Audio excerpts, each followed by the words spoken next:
Chapter 41. When Wei Mingcheng led the guards out of the city, he realized that the 50,000-strong army of Langs city had already retreated and gradually disappeared into the horizon. Wei Mingcheng came to Su Hong and got down from his horse. He knelt on one knee and cupped his fists. "Thank you for coming to my aid, General. I am Wei Mingcheng, the Deputy General of Jianan City." Su Hong got down from his horse and helped Wei Mingcheng up. "I am just a commoner. I don't deserve such respect from General. May I know what is your relationship with Duke Wuding?" Although Wei Mingcheng had already guessed it, he still asked. "Su Mu is my father." Wei Mingcheng nodded. "If not, no one in the world could command the black armored cavalry and make this iron-blooded army follow him willingly. Elder brother, this is Zhao Qian's head. Take it as a sacrifice to father and mother. They can rest in peace." Su Zimo walked over and passed the head at his waist to Su Hong. Su Hong took the King of Yan's head and looked at Su Zimo. For a moment, he had mixed feelings. 16 years of forbearance and scheming. He did not expect that in the end, the Su family's blood feud would still fall on his younger brother's shoulders. Although Su Zimo did not mention a word about the battle at the capital right from the start. But looking at the fatigue in Su Zimo's eyes and the bloodstains on his body, Su Hong could guess that he must have gone through a fierce battle in the capital and had a narrow escape. "Is the king really dead?" Wei Mingcheng looked at the King of Yan's head and murmured softly. There was a flash of brilliance in his eyes. He looked at Su Hong and said in a low voice, "General Su, since the King of Yan is dead, we are willing to assist you in claiming the throne in Jianan City in return to the capital to clear Duke Wuding's name." Although the King of Yan had suppressed the tragedy 16 years ago, many of the soldiers did not believe that Su Mu would plot a rebellion. Given Su Mu's influence and status at that time, if he wanted to rebel and claim the throne, there were too many opportunities. When Uncle Zheng and the rest heard this, their hearts skipped a beat. If he wanted to proclaim himself a king, this was the best time. The King of Yan was dead and the country of Yan was in chaos. Moreover, Su Hong had made use of this battle to build up his reputation in Jianan City. After claiming the title of king, Su Hong would reveal his identity. Given Lord Wuding's influence back then, there would definitely be people in the 16 cities of the country of Yan who would sincerely submit to him. It was not impossible for him to unify the country of Yan. At the thought of this, Uncle Zheng said in a low voice, "Eldest young master, this is a rare opportunity." Lu Yu and the rest also looked at Su Hong expectantly, waiting for his reply. Su Zimo did not express his opinion. No matter what decision his elder brother made, he would support him unconditionally. After a short moment of silence, Su Hong smiled and shook his head. "Thank you for your kindness. It's just that I, Su Hong, don't have that ambition. I'm sorry to disappoint everyone." Uncle Zheng and the rest felt their vision darken. "General Su." Wei Mingcheng wanted to persuade him again but was interrupted by Su Hong. Su Hong said, "When the war breaks out, the only ones who will suffer are the innocent citizens of the country of Yan. By then, I don't know how many people will lose their homes and families. Just like what Zimo said, if I sacrifice the innocent citizens to satisfy my ambition, what's the difference between me and Luo Tianwu?" After a pause, Su Hong cupped his fists at Wei Mingcheng and said, "General Wei, I have to return to Pingyang town to pay respects to my parents. We'll part ways here." With that, Su Hong got on his horse and led the 5,000 black armored cavalry back to Pingyang town. Wei Mingcheng and the soldiers stared at Su Hong's back view for a long time. Pingyang town, Su family's backyard. Su Hong, Su Zimo and Su Xiaoning knelt in front of a grave. Not far in front of them was the head of the King of Yan. Su Xiaoning was already sobbing. Su Hong's clothes were also covered in tears. All these years, Su Zimo had never seen his elder brother cry. Even when he failed to assassinate the King of Yan, Su Hong was only dispirited. He did not shed a single tear. Now that he had taken revenge, the hatred and resentment that had accumulated in Su Hong's heart for the past 16 years were released instantly. He could not control himself. Su Zimo did not shed a single tear. After kneeling for a while, he got up quietly and left the Su family's residence, returning to the cultivation field immediately. After entering, a look of disappointment flashed past Su Zimo's eyes. The cultivation field was empty. Dai Yu was not around. Su Zimo stood at the same spot for a long time. He took a deep breath and seemed to have made a decision. He turned back and came to the backyard of the Su family's residence. He gave Song Chi a look and turned to walk outside. Song Chi noticed and chased after him hurriedly. "Second young master, what instructions do you have for me?" Song Chi asked softly. Su Zimo was silent for a while. He took out a golden token from his chest and handed it over, saying, "This is the Sky Treasure Gold Token." Song Chi had a shock. To him, the Sky Treasure Gold Token was too far away. Many Chi refinement warriors might not even be able to obtain a Sky Treasure Bronze token in their lifetime, let alone a Sky Treasure Gold token that was 2 grades higher. "Second young master, what do you mean?" Song Chi asked hurriedly. Su Zimo said in a low voice, "After my elder brother and the rest have finished paying their respects, bring everyone from the Su family to Zhonglang City and hide in the Sky Treasure Pavilion for a while. Do not come out no matter what. As for the 5,000 black armored cavalry, let them disperse first and not gather together." Song Chi had never seen Su Zimo's expression so grave and his tone so low. Song Chi felt uneasy and asked again, "Second young master, did something happen? Could it be that the Su family has some powerful enemies? In the capital, I killed a few Chi refinement warriors and offended a sect. It won't be long before this sect finds their way here." Su Zimo did not choose to hide the truth. The biggest reason why he could escape from the capital was that there were no foundation establishment cultivators from the Joyful clan in the capital. The Joyful clan had suffered such a huge loss. How could they take it lying down? Most likely, there were already foundation establishment cultivators rushing to Pingyang town and they were on the way now. Song Chi also realized how terrifying this matter was. Once a mortal offended a cultivation sect, death would be the best outcome. In serious cases, the entire family would be implicated. "Second young master, where are you going? Wouldn't it be better for you to go to the Sky Treasure Pavilion with us and hide for a while?" Song Chi asked again. Su Zimo remained silent. Song Chi's heart sank. He suddenly thought of a possibility and exclaimed, "You, don't tell me you're going to stop the foundation establishment cultivators from the cultivation sect?" Su Zimo said softly, "If I don't die, that cultivation sect will not give up. The Su family cannot hide in the Sky Treasure Pavilion forever.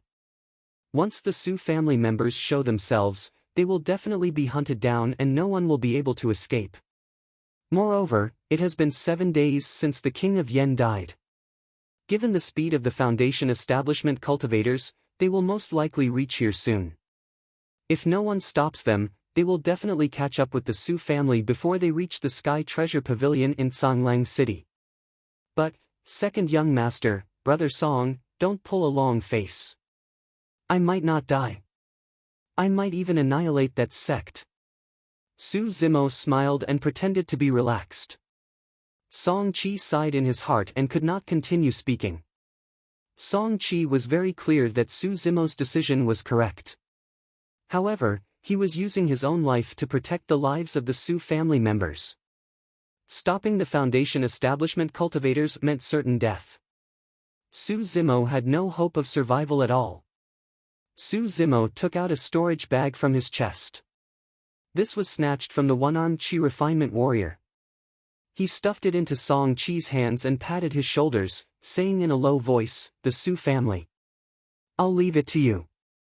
With that, Su Zimo turned and left. Snow started to fall from the sky. This was the first snow of early winter. Chapter 42. In the wind and snow, Su Zimo sprinted in the direction of Zhonglang mountain range. He walked faster and faster. His eyes were clear and determined. Su Zimo did not close his eyes for the past half a month. In addition to the fierce battle in the capital, Su Zimo was physically and mentally exhausted. Even though he had the essence of the scarlet flame fruit in his body, the mental fatigue was hard to dispel. The next battle would be the true test for him. A test of life and death. If Su Zimo was an ordinary chi refinement warrior, he would definitely die. However, Su Zimo cultivated the mystic classic of the 12 demon kings of the great wilderness. He had a chance of winning. Dai Yu's words kept echoing in Su Zimo's mind. Demonic cultivators can easily kill opponents of a higher level. Although your current ability is far inferior to that of a foundation establishment cultivator, if you can get close to him, you will still have a chance to kill him on the spot.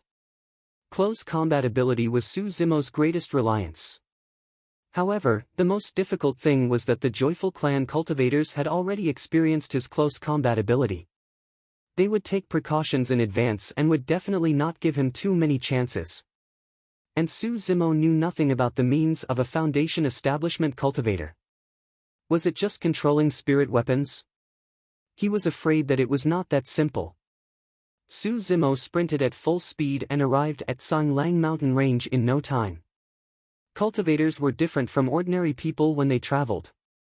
They flew in the air.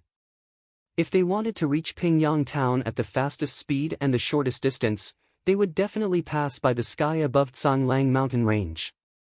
Su Zimo wanted to wait here and kill the Joyful Clan cultivators.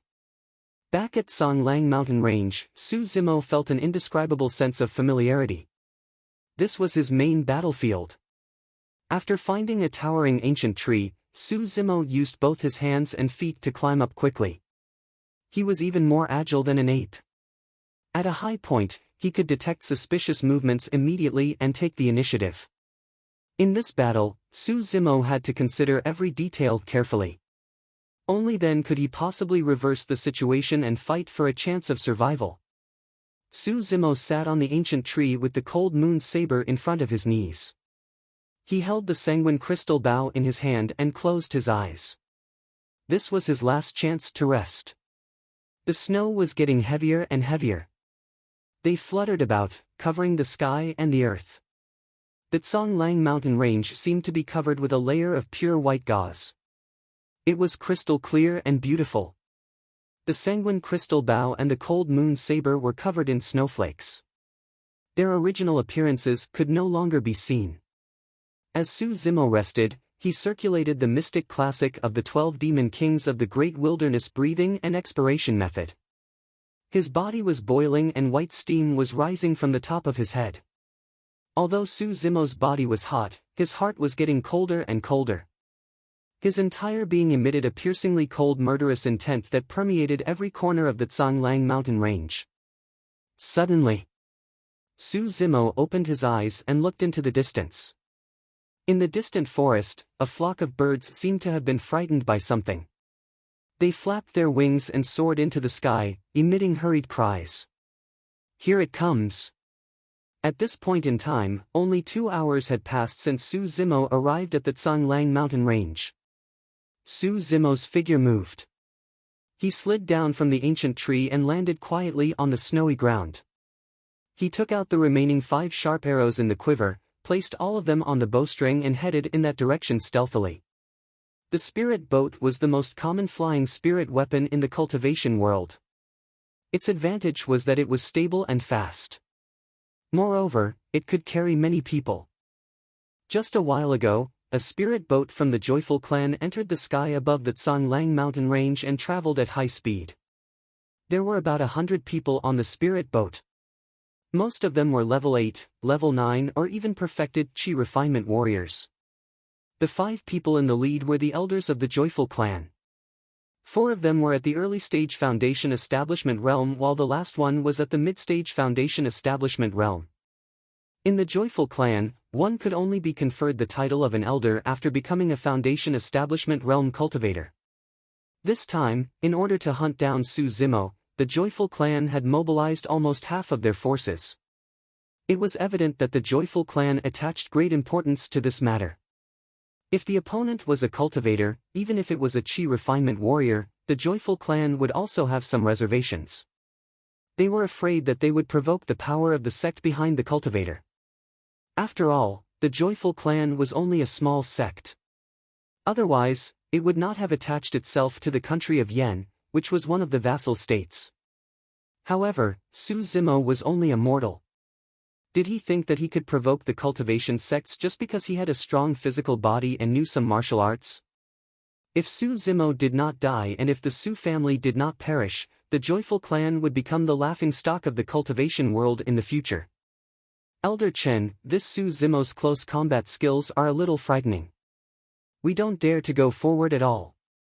Elder, you have to be careful too. Don't let him get close to you.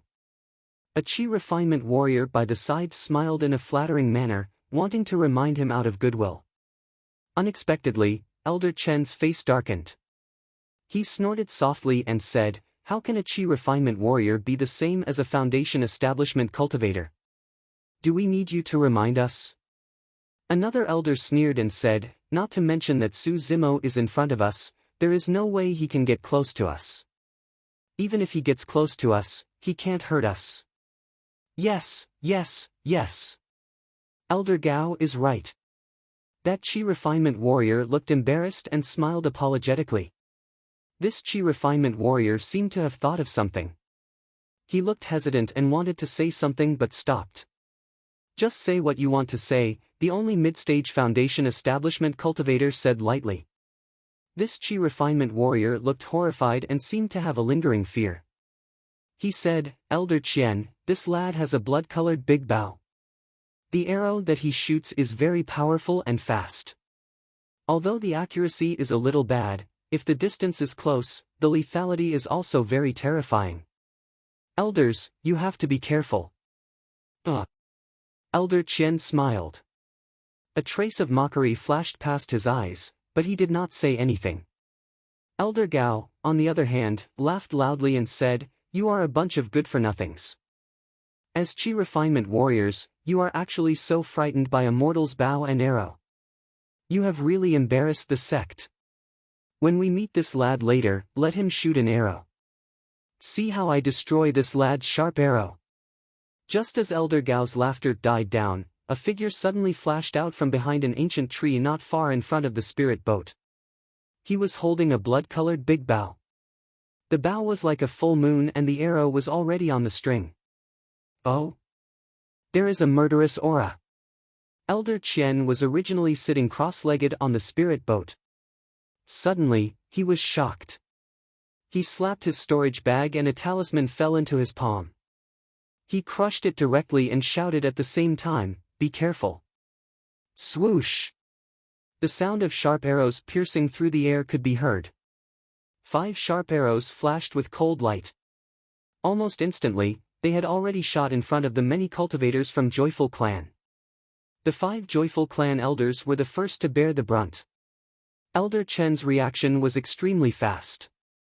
Almost at the same time when Elder Qian crushed the talisman, he also crushed a talisman. A layer of shining light shield appeared on his body.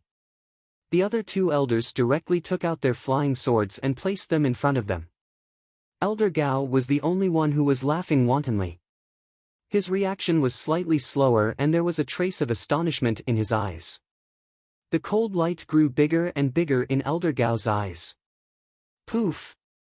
A jet of black light entered his chest directly and came out through his body.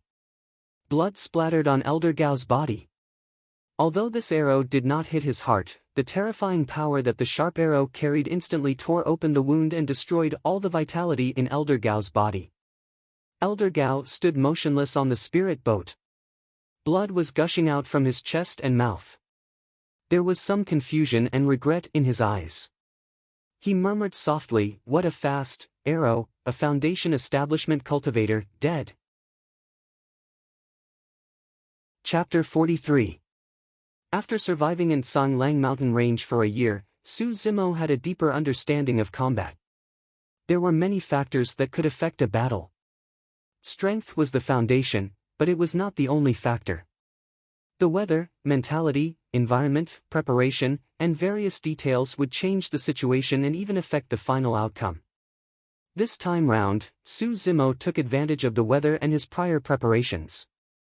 One party was unprepared while the other party had been waiting for a long time. In addition, the heavy snow blocked one's vision and visibility was very low. By the time the joyful clan cultivators reacted, the 5 sharp arrows were already in front of them. Clang! Clang! Clang! Clang! Out of the 5 arrows, 2 of them hit the light shield of the 2 joyful clan elders. The light shield vibrated violently, but the sharp arrows were deflected. The other 2 arrows were blocked by the flying swords of the 2 joyful clan elders. However, the arrow that hit Elder Gao had caused destructive damage to many joyful clan cultivators. Elder Gao, who was at the early stage Foundation establishment realm, was caught off guard and killed by the arrow. The power of this arrow did not seem to have diminished as it continued to travel to the back. The spirit boat was not big. More than 100 Chi refinement warriors were divided into 5 rows and stood behind the 5 elders. Behind Elder Gao stood 20 Chi refinement warriors. Even the Foundation establishment cultivators did not react in time, let alone the Chi refinement warriors behind them. The 20 Chi refinement warriors did not even see this sharp arrow. They felt a pain in their chest and the vitality in their body drained rapidly. Their eyes dimmed and they fell from the spirit boat. The power of this arrow was too strong. It pierced through the flesh and blood of 21 cultivators and still had energy left. It hit a towering ancient tree and the tail of the arrow was shaking violently. A total of 21 cultivators, including 1 Foundation establishment cultivator, were killed by Su Zimo with 1 arrow. It's him. It's Su Zimo. The few Chi refinement warriors on the spirit boat recognized Su Zimo and shouted, "Withdraw the spirit boat and kill this person." Elder Qian was furious and shouted sternly. Although this arrow did not injure the 4 Foundation establishment cultivators, it still caused them to feel a lingering fear. If they had reacted a little slower, they would have been dead by now. Swoosh! Swoosh! Whoosh! Many Chi refinement warriors on the spirit boat rose into the air. They took out their spirit weapons and attacked Su Zimo at the same time. In an instant, spiritual light flashed in the air, dazzling and dazzling. Sword Chi was like frost, passing through the wind and snow, covering the sky and covering the earth. Of course, Su Zimo didn't think that he had the strength to fight against an entire sect. Just now, he was lucky that his arrow could kill a Foundation establishment cultivator. After shooting 5 arrows, Su Zimo did not hesitate and immediately fled into the distance. Quick! The 2 joyful clan elders struck at the same time. A beam of spiritual light flickered on their flying swords as they pierced towards the back of Su Zimo's head. They arrived abruptly at an extremely fast speed. Before the sword arrived, Su Zimo felt his scalp tingle as a bone-piercing chill invaded his body. We can't fight recklessly. Su Zimo realized that even if he unleashed all his strength to block the flying swords of the Foundation establishment cultivators, he would most likely be seriously injured. Elder Chen took out a long banner from his storage bag. It fluttered in the wind. On the strip-shaped banner, there was a drawing of a naked lady. She was charming and seductive. All of a sudden, there was a flash of spiritual light on the long banner. That seductive lady suddenly opened her eyes. She blinked her big, watery eyes and looked at Su Zimo. Her naked body actually moved on the banner, posing in a posture that made one's blood boil. It was extremely seductive and captivating. Su Zimo only took a glance from the corner of his eyes. He felt that his mouth and tongue were dry and a ball of evil fire was rising in his lower abdomen. Strange. Su Zimo's heart skipped a beat. He didn't dare to look anymore. He continued to run forward, twisting and turning in the forest, avoiding the many spirit weapons that were piercing towards him from behind. It was only at this moment that Su Zimo truly experienced the changes that his spirit perception brought to him. To be fair, if he were to fight against a cultivator one-on-one, the help of his spirit perception would not be obvious. However, against such a dense attack, the sky was filled with blinding spiritual lights and the sounds of swords and sabers that pierced through metal and cracked stone. Be it vision or hearing, everything was greatly affected. Even if Su Zimo saw a flying sword piercing towards him and wanted to dodge, it would already be too late. However, spirit perception was different. He could sense danger and avoid it without seeing it or hearing it. Su Zimo did not need to see or hear. He relied entirely on an indescribable sense to escape through the dense flashes of swords and sabers. Just now, Su Zimo shot out 5 arrows at once because he realized that the other party might not give him another chance to shoot once they exchanged blows. True enough. Under the barrage of attacks, Su Zimo would be killed on the spot if he paused for even a moment, let alone shooting arrows. Whoosh! Whoosh! Whoosh! A soul-stirring sound rang out. Su Zimo's heart skipped a beat as he forcefully stopped himself in his tracks. Pulling out his cold moon saber, he turned around and swung it to deflect the dozens of flying swords piercing towards him. Borrowing the force from the flying swords, his body tilted and fell to the other side, rolling on the ground. Boom! There was a loud bang. Su Zimo glanced sideways. 3 inches in front of him, a ring-shaped spirit weapon had smashed a huge hole in the ground. Just now, if he had taken half a step forward, his entire body would have been blown apart by this ring-shaped spirit weapon. Su Zimo looked carefully and saw that there were 2 spirit patterns flashing on this ring-shaped spirit weapon. Middle-grade spirit weapon. Seeing that Su Zimo had dodged his long-awaited killing blow, Elder Qian snorted coldly and controlled the ring-shaped spirit weapon to charge toward Su Zimo once more. Su Zimo crawled on the ground, using both his hands and feet to move close to the ground. His body was as weak and agile as a python. As he slid across the snowy ground, he left a curved trail behind him. Seeing that the flying swords were about to hit Su Zimo, he twisted his body strangely and dodged them by a hair's breadth. However, his speed did not seem to decrease at all. Many cultivators were even more frustrated and their attacks became even fiercer. Boom! Boom! Boom! The spirit weapon missed and smashed onto the ground continuously, brushing past Su Zimo several times. The sand and stones that were stirred up hit Su Zimo's body, causing him to feel a faint pain. Su Zimo pursed his lips tightly. With a calm expression, he gritted his teeth and persevered. The cultivators from Joyful Clan had never seen such a movement technique. At times, he was like a galloping horse, at other times, he was like a monkey leaping across the ground, and at other times, he was like a python plucking grass. Su Zimo's physical fitness had completely exceeded the knowledge of many cultivators. Even the spirit beasts that were known for their strong physical bodies could not achieve this. Lad, you will definitely die today. Let's see where you can escape to. Elder Chen hollered angrily. He waved the long banner in his hands. The coquettish lady on the banner opened her mouth and gently breathed out a puff of pink fog. Who would have expected that the wind and snow would be so strong now? Just as the pink fog gushed out, it was blown away by the wind and snow. Instead, it drifted in the direction of the Joyful Clan Qi Refinement Warriors. Many Qi Refinement Warriors were caught off guard and were contaminated by the pink fog. Instantly, their faces flushed red and they panted heavily. They lost their balance in mid-air and were on the verge of falling. Everyone hurriedly took out an elixir from their storage bags and swallowed it. It was only then that they felt slightly better. Although Elder Chen's spirit banner was only an inferior-grade spirit weapon, it could affect the opponent's mind. Just now, the pink fog that it spewed out was his trump card. If a mid-stage foundation establishment cultivator was not careful, he might suffer a huge setback. Elder Chen did not expect that his trump card did not injure Su Zimo. Instead, it caused a huge mess on his side. At the sight of this, Elder Qian hollered angrily, "Stupid! Put away your lousy banner and chase after this lad obediently. He won't be able to hold on for long." Elder Chen's expression was ugly. He blamed everything on Su Zimo and the murderous intent in his heart grew stronger. Chapter 44. The Joyful Clan was in a mess. Su Zimo was invigorated.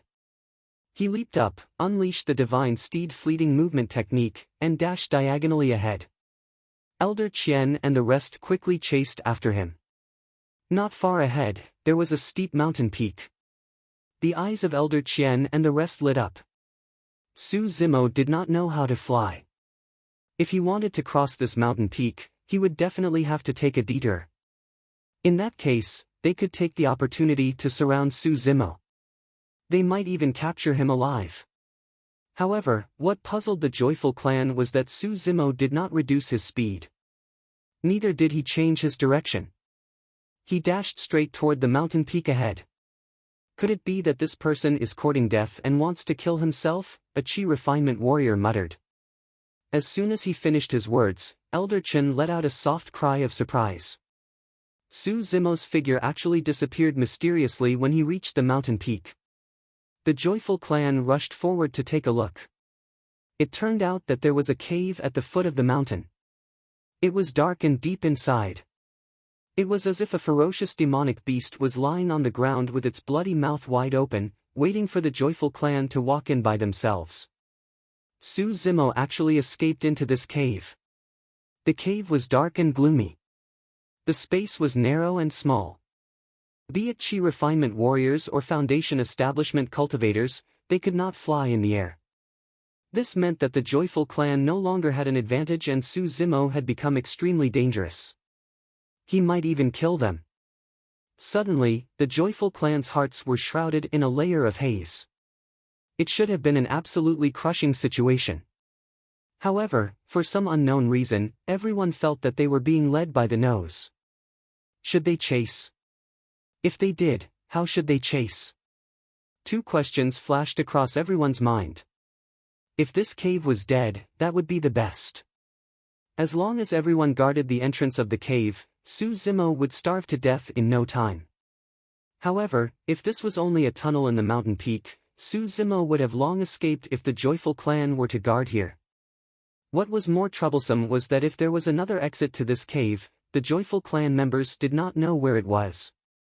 If they were to split up, they would be easily defeated by Su Zimo.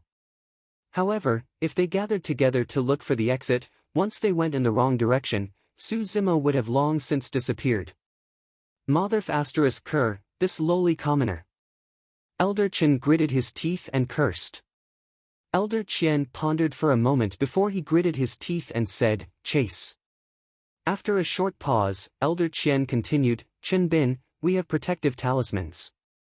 Even if Su Zimo gets close to us, he won't be able to break through our defenses. We will walk in front and protect Gong Liangjing and Lu Wensheng." Gong Liangjing and Lu Wensheng were the other two elders of the Joyful Clan. Although they were Foundation establishment cultivators, they did not have any talismans and could only control inferior-grade spirit weapons. In the cultivation world, it was common for Foundation establishment cultivators to control inferior-grade spirit weapons without talismans, especially in a small sect like the Joyful Clan. This was also the reason why alchemists, weapon refinement masters, talisman masters, and array formation masters had a special status in the cultivation world. If there was a weapon refinement master who could refine middle-grade spirit weapons, many Foundation establishment cultivators would have broken through the door to befriend them and exchange spirit stones for them.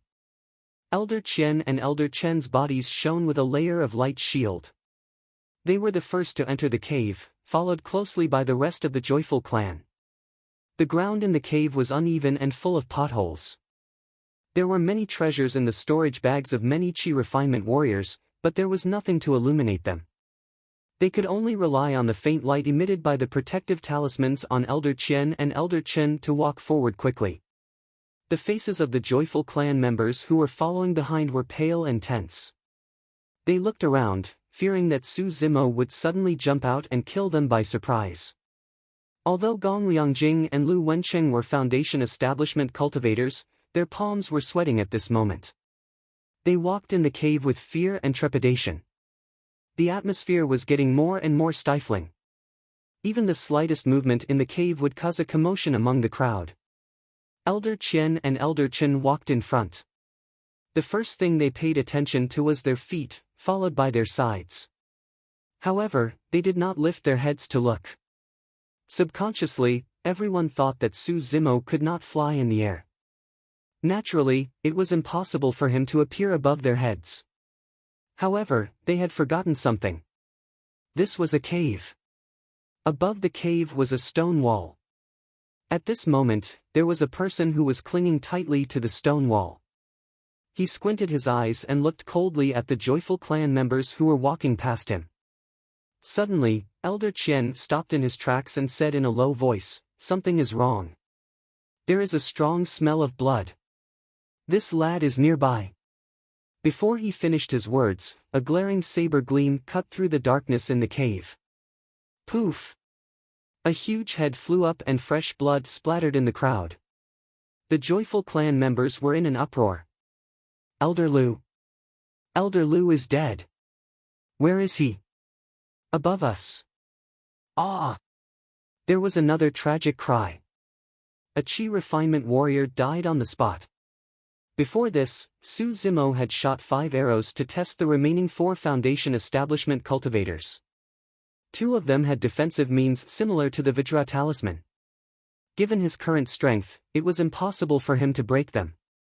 Therefore, Su Zimo's saber was aimed at Lu Wensheng and Gong Liangjing, who did not have any protective talismans. However, Gong Liangjing was more alert. The moment Elder Qian stopped in his tracks, he realized that something was amiss. He bent down immediately and lay on the ground without caring about his dignity. He managed to escape the calamity. Su Zimo jumped down from the stone wall.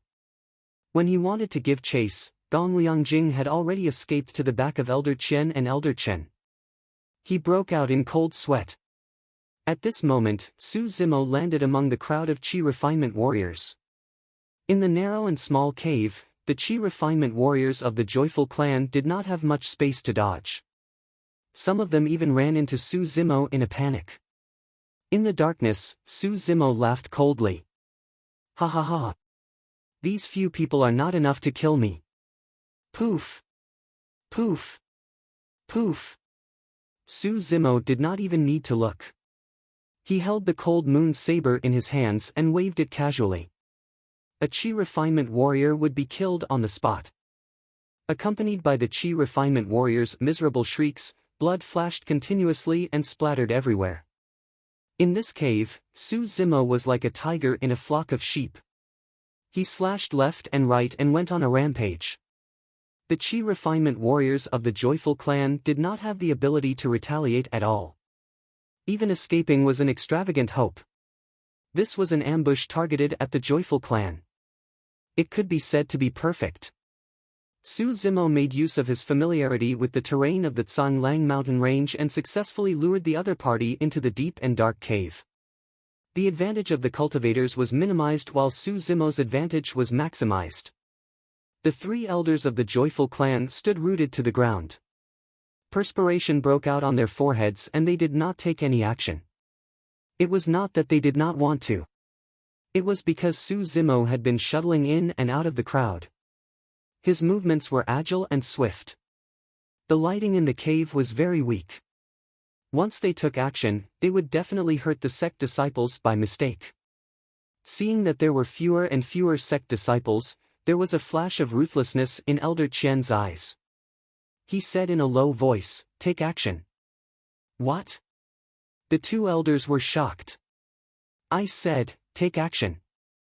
Elder Qian said coldly, "We can't care so much. Even if we hurt the sect disciples by mistake, it's better than all of them dying in the hands of this lad." Chapter 45. In the darkness, the 3 elders of the Joyful clan looked gloomy and uncertain. Almost at the same time, the 3 of them took out their spirit weapons. 2 were inferior grade and 1 was middle grade. Swoosh! Swoosh! Swoosh! The spirit weapons shone brightly, exuding a cold murderous aura as they sped forward. Poof! Poof! The 2 Joyful clan disciples were caught off guard and were killed on the spot by the spirit weapons of the Elder Qian trio. The spirit weapons did not stop there. They went straight for Su Zimo's vital points. The space in the cave was narrow and there was not much space for the Joyful clan people to dodge. However, this meant that Su Zimo's movements were also greatly restricted. Su Zimo did not expect that the three elders of the Joyful clan would be so ruthless and decisive. They actually disregarded the safety of their disciples and attacked forcefully. Su Zimo tilted his head and avoided the ring-shaped spirit weapon that posed the greatest threat to him. He lowered his body and avoided another flying sword. With a backhand slash, he slashed the Chi Refinement warrior in front of him. Poof! However, at the same time, a cold light suddenly emerged from the chest of this Chi Refinement warrior. Another flying sword emerged from his chest and went straight for Su Zimo's throat. It was too close. At this distance, Su Zimo had no time to dodge at all. Su Zimo took the opportunity to withdraw his Cold Moon Saber and block this flying sword. Clang! The sound of the sword and saber colliding could be heard and sparks flew everywhere. Su Zimo's entire body shook violently. The webbing between his thumb and forefinger was torn and blood was gushing out. The Cold Moon Saber almost flew out of his hands. Since the start of the fight, Su Zimo had been avoiding going head-to-head with the Foundation Establishment cultivators. True enough, the power of the flying sword controlled by the Foundation Establishment cultivators was not something that his current physical body could withstand. Su Zimo's entire right arm was numb and he could not exert any strength at that moment. The power of the inferior-grade spirit weapon controlled by the early-stage Foundation Establishment cultivators was already so strong. If he were to go head-to-head with Elder Qian's ring-shaped middle-grade spirit weapon, Su Zimo might be crippled on the spot. Of course, Su Zimo's strike was not completely useless. Elder Qian's flying sword should have pierced Su Zimo's chest, but it was slightly deflected by the Cold Moon Saber and pierced through Su Zimo's shoulder, causing blood to spurt out. This was the first time Su Zimo had been injured since the start of the fight. The pain in his shoulder blade was unbearable, and he could barely use his left arm. So strong! Su Zimo was secretly shocked. Even in the face of a perfected Chi Refinement warrior, Su Zimo could also go head-on with him and come out unscathed. But even though he was only at the early stage of Foundation establishment, his strength had already reached a terrifying level. Fortunately, although Su Zimo's right arm was sore and numb, it didn't suffer too much of an impact. After resting for a while, he could continue fighting. Su Zimo did not dare to stay here any longer. He turned around and used the mountain lean to knock away the few Chi Refinement warriors in front of him. Then, he used his movement skill and sped out of the cave. Su Zimo did not know that at this very moment, Elder Qian and the other two were even more shocked. Disbelief was written all over their faces. Not dead? He actually blocked old Qian's sword. How is that possible? He is actually alive and kicking. He even has the strength to escape. Elder Qian made a prompt decision and called out, "Chase after him quickly. This lad is injured. He can't run far." The three elders were the first to chase after him. The remaining Chi Refinement warriors from the Joyful clan also hurried after him. They really did not wish to stay in this cave for a moment longer. Before they entered the cave, there were over 80 Chi Refinement warriors. Now, there were only over 50 of them left. Most of them died in the hands of Su Zimo. A few of them died in the hands of the sect elders. In fact, everyone knew clearly in their hearts that no matter what the outcome of this trip was, the Joyful clan had already lost. 5 Foundation Establishment cultivators led over 100 Chi Refinement warriors. Almost half of the sect's strength had been mobilized to chase after a mortal. Yet, nearly half of them were killed instead. 2 elders were dead. The remaining Chi Refinement warriors were also in a state of shock and inexplicable fear. "We have to kill him." Elder Qian gritted his teeth, his face gloomy. Elder Chen revealed a ferocious expression. He said fiercely, "It would be best if we can capture him alive. I want him to suffer for the rest of his life. I will then grind his bones and scatter his ashes, dismembering his body into thousands of pieces. We can't let that Su family off too. Kill them until their blood flows like a river. Leave no one alive." Gong Liangjing said coldly. Everyone from the Joyful clan chased out of the cave. Although it was still snowing heavily outside, the sight before them suddenly became clear. They had finally gotten rid of the suffocating oppression in the cave. Over there. Elder Qian pointed to the front. Not far away, Su Zimo was still running non-stop. His left arm was drooping and dripping with blood. It looked extremely glaring on the snowy ground. Chase after him. Everyone from the joyful clan leaped into the air and sped forward. Brother Qian, the spirit energy on the protection talisman will not last for long. We have to quickly subdue this lad, Elder Qian said in a low voice. Once the protection talisman loses its effect, our lives will also be in danger. If the talisman was released, it would not be effective for a long time. After a period of time, the spirit energy on the talisman would dissipate and it would lose its effect. Elder Qian only had this protection talisman with him. Once it lost its effect, he would be no different from Gong Liangjing.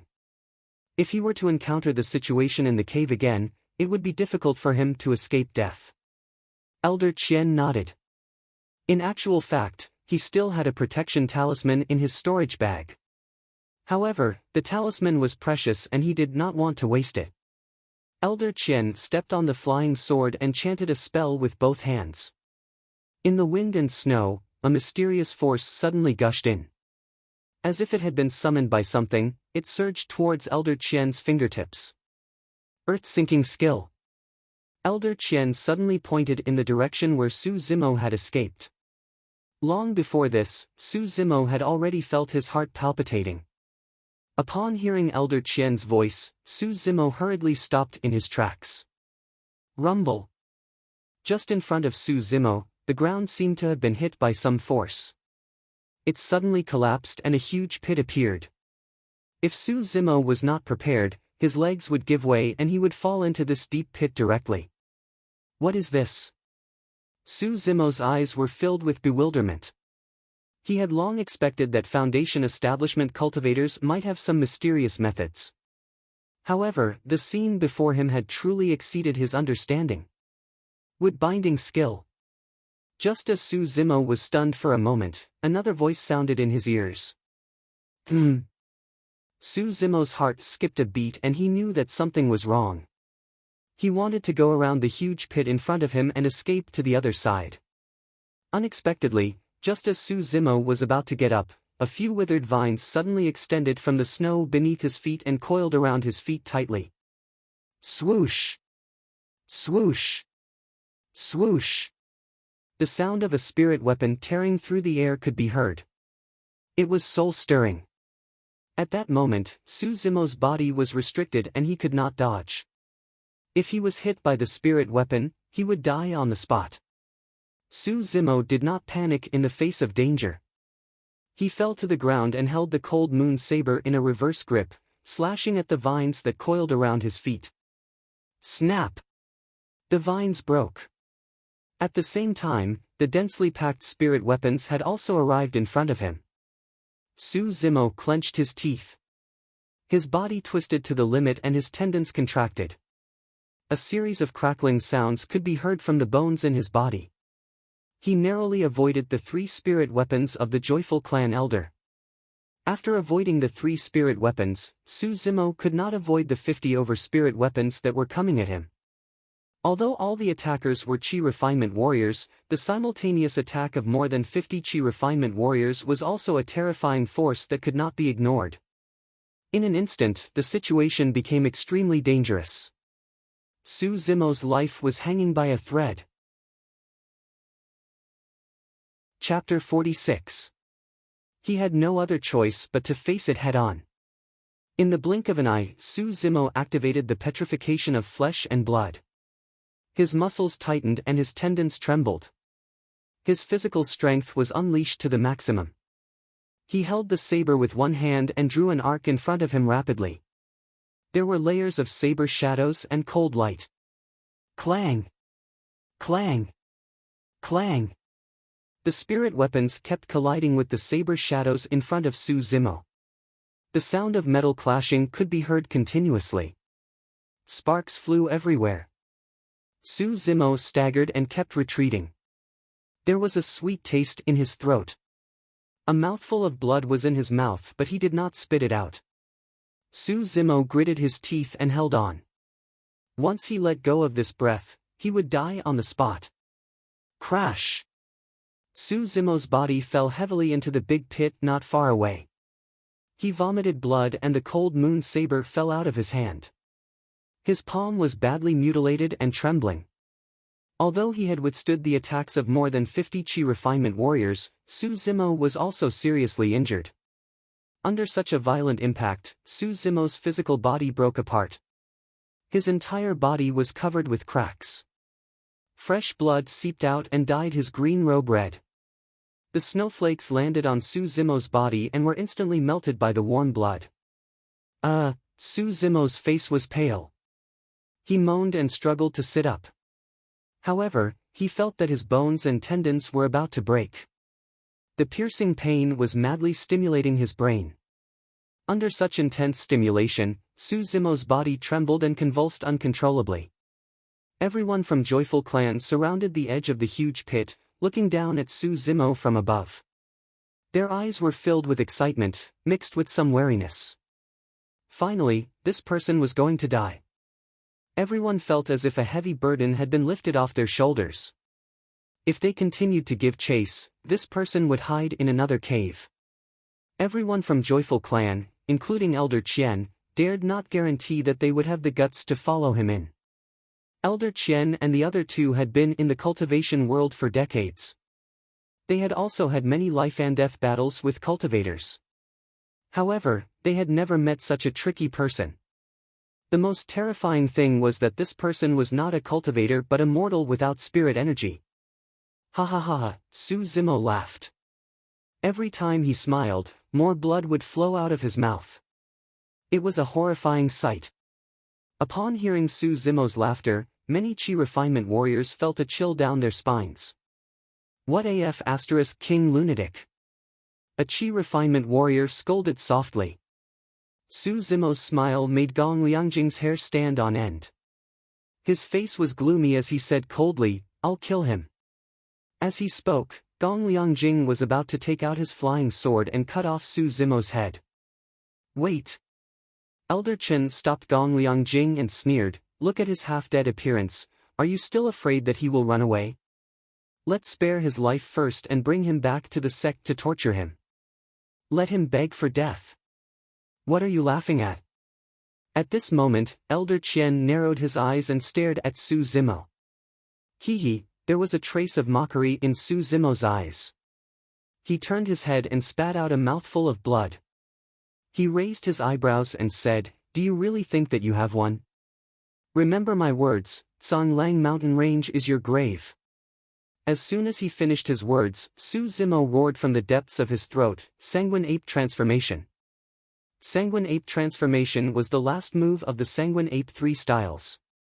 In Dai Yu's words, this move was the essence and was also a forbidden skill. It should not be used unless it was a life and death situation. Su Zimo circulated the incantation of Sanguine Ape Transformation frantically as he breathed in and out continuously. If he did not use it at this juncture, he would not have another chance. Upon hearing the 3 words Sanguine Ape Transformation, everyone from the Joyful Clan was shocked. Elder Qian and the other 2 shuddered and instinctively took half a step back. Everyone looked solemn as they stared at Su Zimo, who was in the deep pit, ready to strike at any time. However, after more than 10 breaths, Su Zimo was still sitting in the deep pit, expressionless and motionless. There was no change. Su Zimo's heart gradually sank to the bottom of the valley. How could this be? After circulating the incantation of Sanguine Ape Transformation, there were no changes in his body. Su Zimo could still feel the pain coming from all parts of his body and he felt weak all over. Back when he was besieged by the wolf pack, Su Zimo had just cultivated the tendons transformation section. He did not have enough conditions and could not release the Sanguine Ape Transformation. And now, Su Zimo had already started cultivating the bones strengthening section. Why was there no reaction when he circulated the incantation of Sanguine Ape Transformation? This was Su Zimo's last trump card. In the end, when he took it out, he realized that this trump card could not be used. As Sanguine Ape transformation was a forbidden skill, Su Zimo had never released it before. This was the first time. Su Zimo's first reaction was that he was cultivating wrongly. Something must have gone wrong somewhere. Su Zimo racked his brains, trying to solve this puzzle. However, this was not the cultivation field. Su Zimo did not have Dayu beside him. Instead, there was a group of cultivators who were eyeing him covetously with murderous intent. No one could solve his puzzle and the other party would not give him too much time either. Everyone from Joyful Clan waited for a while but realized that there was no movement on Su Zimo's body. They had been fooled. Everyone was enraged. Damn it, this lowly commoner still has the mood to fool us. A Chi refinement warrior cursed loudly. Kill him. Kill him. The crowd was agitated and many Chi refinement warriors were shouting from above. Almost everyone's attention was on Su Zimo. No one noticed that in the forest behind them, there was a tall figure swinging the tree branches in the wind and snow. He was approaching the Joyful Clan group at an extremely fast speed. His eyes were flashing with a bloody glow and his murderous intent was raging. Oh! Su Zimo exclaimed softly. Suddenly, he smelled a familiar pungent smell. He looked up instinctively. Just behind the Joyful Clan group, a tall figure leaped down from the towering ancient tree. He descended from the sky in a menacing manner. He was holding a primordial chaos iron rod in his hands and swept it towards the Chi refinement warriors in front. Poof! Poof! Poof! The heads of 5 Chi refinement warriors were smashed by the rod on the spot. Their brains were splattered and their headless corpses fell into the pit. Spirit beast! It's a spirit beast! Everyone, be careful! Cries of alarm could be heard from the crowd. Damn monkey! Su Zimo was overjoyed. The tall figure that rushed over to help was the spirit monkey that had lived together with Su Zimo in Songlang Mountain Range for half a year. The primordial chaos iron rod in the hands of the spirit monkey was the inferior grade spirit weapon of the Joyful Clan Chi refinement warrior who died in the hands of Su Zimo back then. It was unknown when the spirit monkey picked it up and used it as a weapon. The joy in Su Zimo's heart had just risen when it turned into worry. Although the spirit monkey was powerful, it could only defeat the Chi refinement warriors. After all, it had not grown to the level of a spirit demon. Moreover, the spirit monkey was the same as Su Zimo. They had the same weakness, they could not fly. At the thought of this, Su Zimo shouted loudly, "Damn monkey, get lost!" Jie. The spirit monkey grinned. It seemed that it did not hear Su Zimo's shout. After killing 5 Chi refinement warriors with one strike of the rod, it did not stop in its tracks. It leaped into the pit, grabbed Su Zimo and carried him on its back. It fled outside directly without looking back. The spirit monkey was very smart. Although it could not tell the level of a cultivator, it could understand the situation. Since Su Zimo was beaten up so badly and had no way to escape, it was definitely not a match for him. Therefore, the first thing that the spirit monkey thought of was not to fight head-on with the Joyful Clan but to bring Su Zimo and escape from this place. Chapter 47. Where did this bastard come from? How dare he spoil our Joyful Clan's plans? Elder Qian flew into a rage. After a momentary daze, he mounted his flying sword and soared into the sky, leading the Joyful Clan members to chase after the spirit beast. Beams of spiritual light sped across the sky. Elder Qian's face was ghastly pale. He glared at Elder Chen, gritted his teeth and scolded, "You jinx!" Just now, Elder Chen had just said that Su Zimo was severely injured. How could he escape? In the end, a spirit monkey appeared out of nowhere. Not only did it kill a few sect disciples, it even rescued Su Zimo. Elder Chen had an innocent look on his face. Elder Chen had been scolded twice by Elder Qian because he was chasing after Su Zimo. He was also filled with anger and had nowhere to vent it. Elder Chen looked at the spirit monkey that was running far away. His eyes were filled with resentment. He said coldly, this bastard's speed is not fast. It won't be able to escape for long. Just like half a year ago when Su Zimo was besieged by the wolf pack, when he was in the most dangerous situation, the spirit monkey would step forward bravely and pull him back from the gates of hell. However, this time was different from half a year ago. The spirit monkey had the ability to move mountains and climb rocks. It could jump and wander in the forest as though it was walking on flat ground. However, it was not good at speed. Moreover, the spirit monkey was carrying a person on its back. Su Zimo made use of the environment, terrain and other external factors to cause the joyful clan to suffer great losses. However, it was also because of these factors that it was difficult for the spirit monkey to escape the joyful clan's eyes. External factors were a double-edged sword. It was beneficial to oneself and also to the enemy. Early winter had arrived. Heavy snow was falling. Although the ancient trees were still there, they were bare. Without the cover of the lush forest and dense foliage, the spirit monkey's escaping figure and trajectory could be seen clearly on the snowy ground.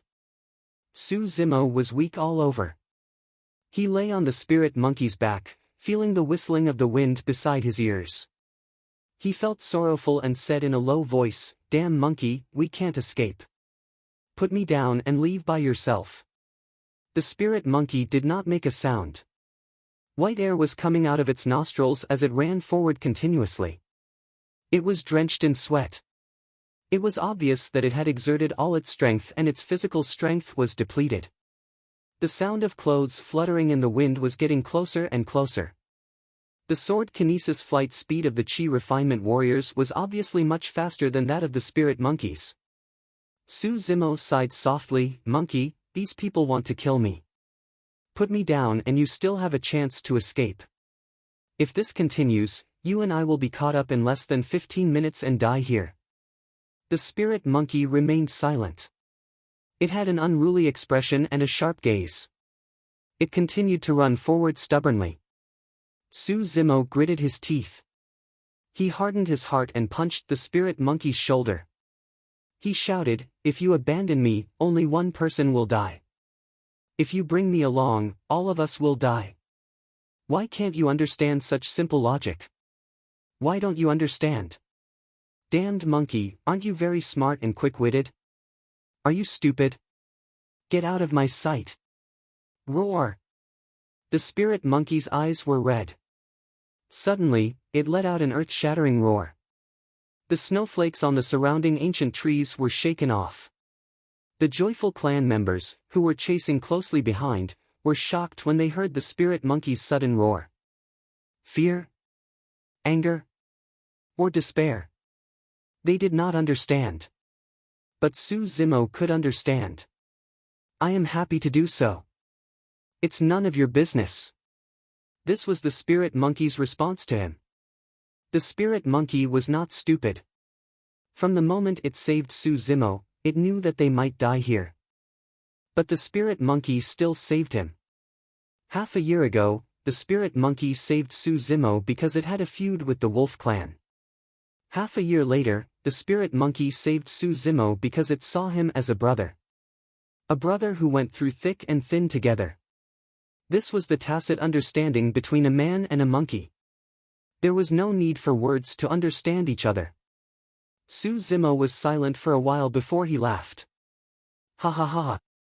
Su Zimo laughed heartily. The joyful clan members were puzzled. They did not understand why Su Zimo could still laugh. Moreover, he laughed so freely and happily. Their hearts were already numb. They could not understand the friendship between Su Zimo and the spirit monkey. In everyone's eyes, the spirit monkey was a beast that had yet to develop intelligence. Su Zimo was also a person who was struggling at death's door. But the happier Su Zimo laughed, the angrier they were. Attack! At Elder Qian's command, many flying swords tore through the wind and snow. Rays of light filled the sky as they sped towards them. In this short period of time, the distance between both parties was getting closer and closer. They had already entered the attacking range of the joyful clan members. The spirit monkey ran left and right. At times, it would bend and jump. It tried its best to dodge with all its might. Poof! Blood flashed. The spirit monkey's body trembled and its footsteps staggered. Thereafter, it straightened its body and continued to run as if nothing had happened. Suzumo lowered his head and saw that the spirit monkey's thigh had been pierced by a flying sword. Blood was gushing out. There was a string of scarlet and glaring blood marks on the snowy ground behind it. Suzumo felt a sharp pain in his heart. He could clearly sense that just now, the sword was originally aimed at his back. But at the last moment, the spirit monkey suddenly jumped up. The spirit monkey sensed Suzumo's worry. It tilted its head and grinned. It looked silly, as if it wanted to reassure Suzumo. Suzumo's vision gradually became blurry. He did not know if it was because the wind and snow were too heavy or because of other reasons. The spirit monkey's speed had obviously slowed down. Its footsteps were not as nimble and agile as before. It was limping, looking a little pathetic and pitiful. Its thigh had been pierced. It was excruciating. How could it be all right? However, the spirit monkey did not give up. Suddenly, the spirit monkey threw away the mixed yuan steel rod casually. It pulled Suzumo down from its back and hugged him in front of its chest. It was just a simple action, but Suzumo understood it immediately. The spirit monkey was worried about the flying sword coming from behind. It was worried that the flying sword would stab Suzumo at the first instance. Therefore, it hugged Suzumo in front of its chest and exposed its back to the flying sword. The joyful clan people chased even more closely and the distance between them shortened. All of a sudden, the corner of Suzumo's eyes twitched violently. His scalp was numb and his hair stood on end. It was extremely dangerous. The cold moon saber was not by his side. Suzumo took down the sanguine crystal bow immediately. He glanced sideways and saw a ring-shaped spirit weapon among the many flying swords behind the spirit monkey. There were two dazzling and eye-catching spirit patterns on it. The spirit monkey did not sense the threat of this ring-shaped spirit weapon. It barely avoided the many flying swords. There were a few more wounds on its body. Blood and flesh were exposed. It looked ferocious and terrifying. This ring-shaped spirit weapon was aimed at the spirit monkey's back. There was no way to dodge it. Suzumo bit the tip of his tongue and exhausted the last bit of energy in his body. He lifted the sanguine crystal bow and smashed it hard at the ring-shaped spirit weapon. Clang! Suzumo's body shook violently and the sanguine crystal bow slipped out of his hands.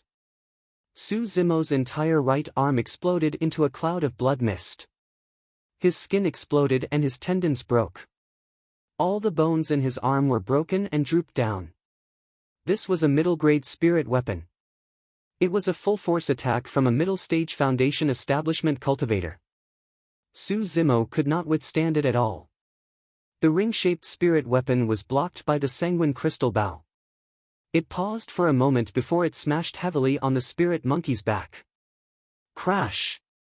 The spirit monkey's back caved in deeply. A horrifying sound of bones cracking could be heard. Its body shook violently. Carrying Suzumo, it was sent flying and landed on the snowy ground not far away. Chapter 48. A man and a monkey fell onto the icy cold snowy ground. The spirit monkey spat out a mouthful of blood, which landed on Suzumo's body and splattered all over his face. Suzumo's mouth was filled with the spirit monkey's warm blood. The spirit monkey turned sideways. Its eyelids drooped and its pupils dilated. It stared at Suzumo in a daze. Its eyes were filled with indignation, nostalgia, reluctance and regret. In the end, it closed its eyes. Monkey!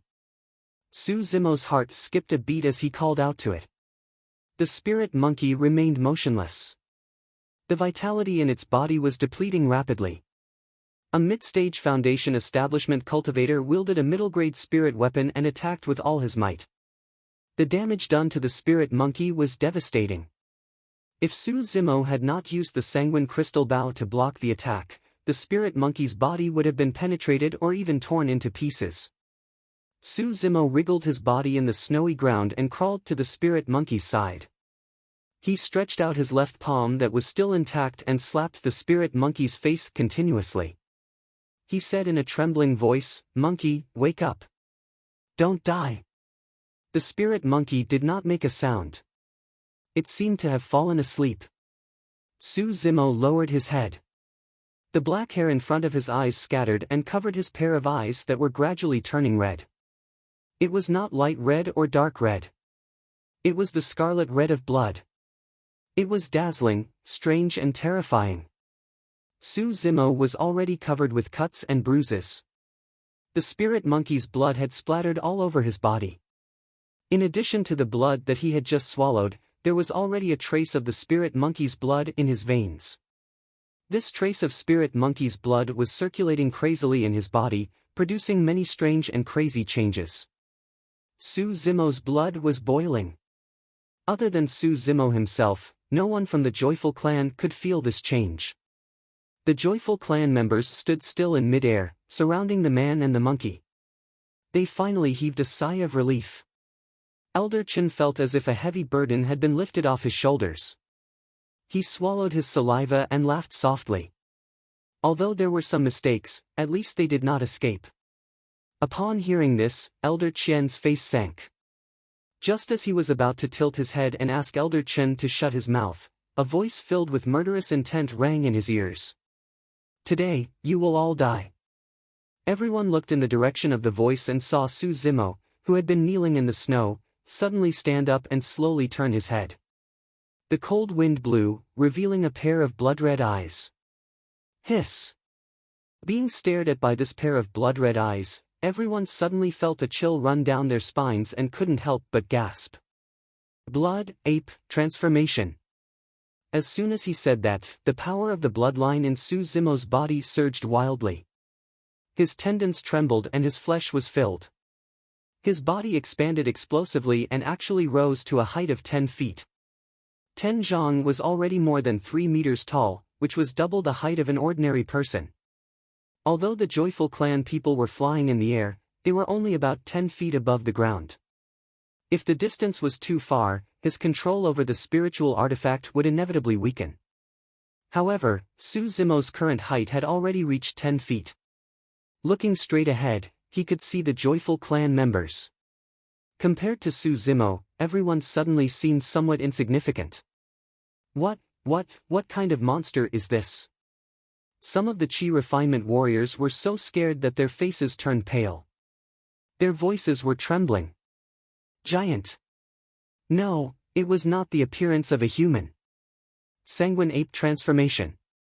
Not only did it change the body size and height, but even Su Zimo's appearance had also undergone a huge change. He looked ferocious and somewhat similar to the spirit monkey lying on the ground. Giant ape. The muscles on Su Zimo's body were knotted together as if they had been poured with molten steel. They shone with a metallic luster and were filled with explosive power. That pair of blood-red eyes exuded endless murderous intent. Wherever the blood-red eyes passed by, the wind and snow seemed to have solidified. Kill! Su Zimo let out a furious roar from the depths of his throat. He took a step forward, stretched out his left arm, opened his palm and directly grabbed Gong Liangjing, who was in midair. Su Zimo hated the 3 Foundation establishment cultivators from the Joyful clan to the core. If not for them, the spirit monkey would not have suffered such serious injuries and it was unknown whether it was dead or alive. Gong Liangjing's reaction was slightly slower.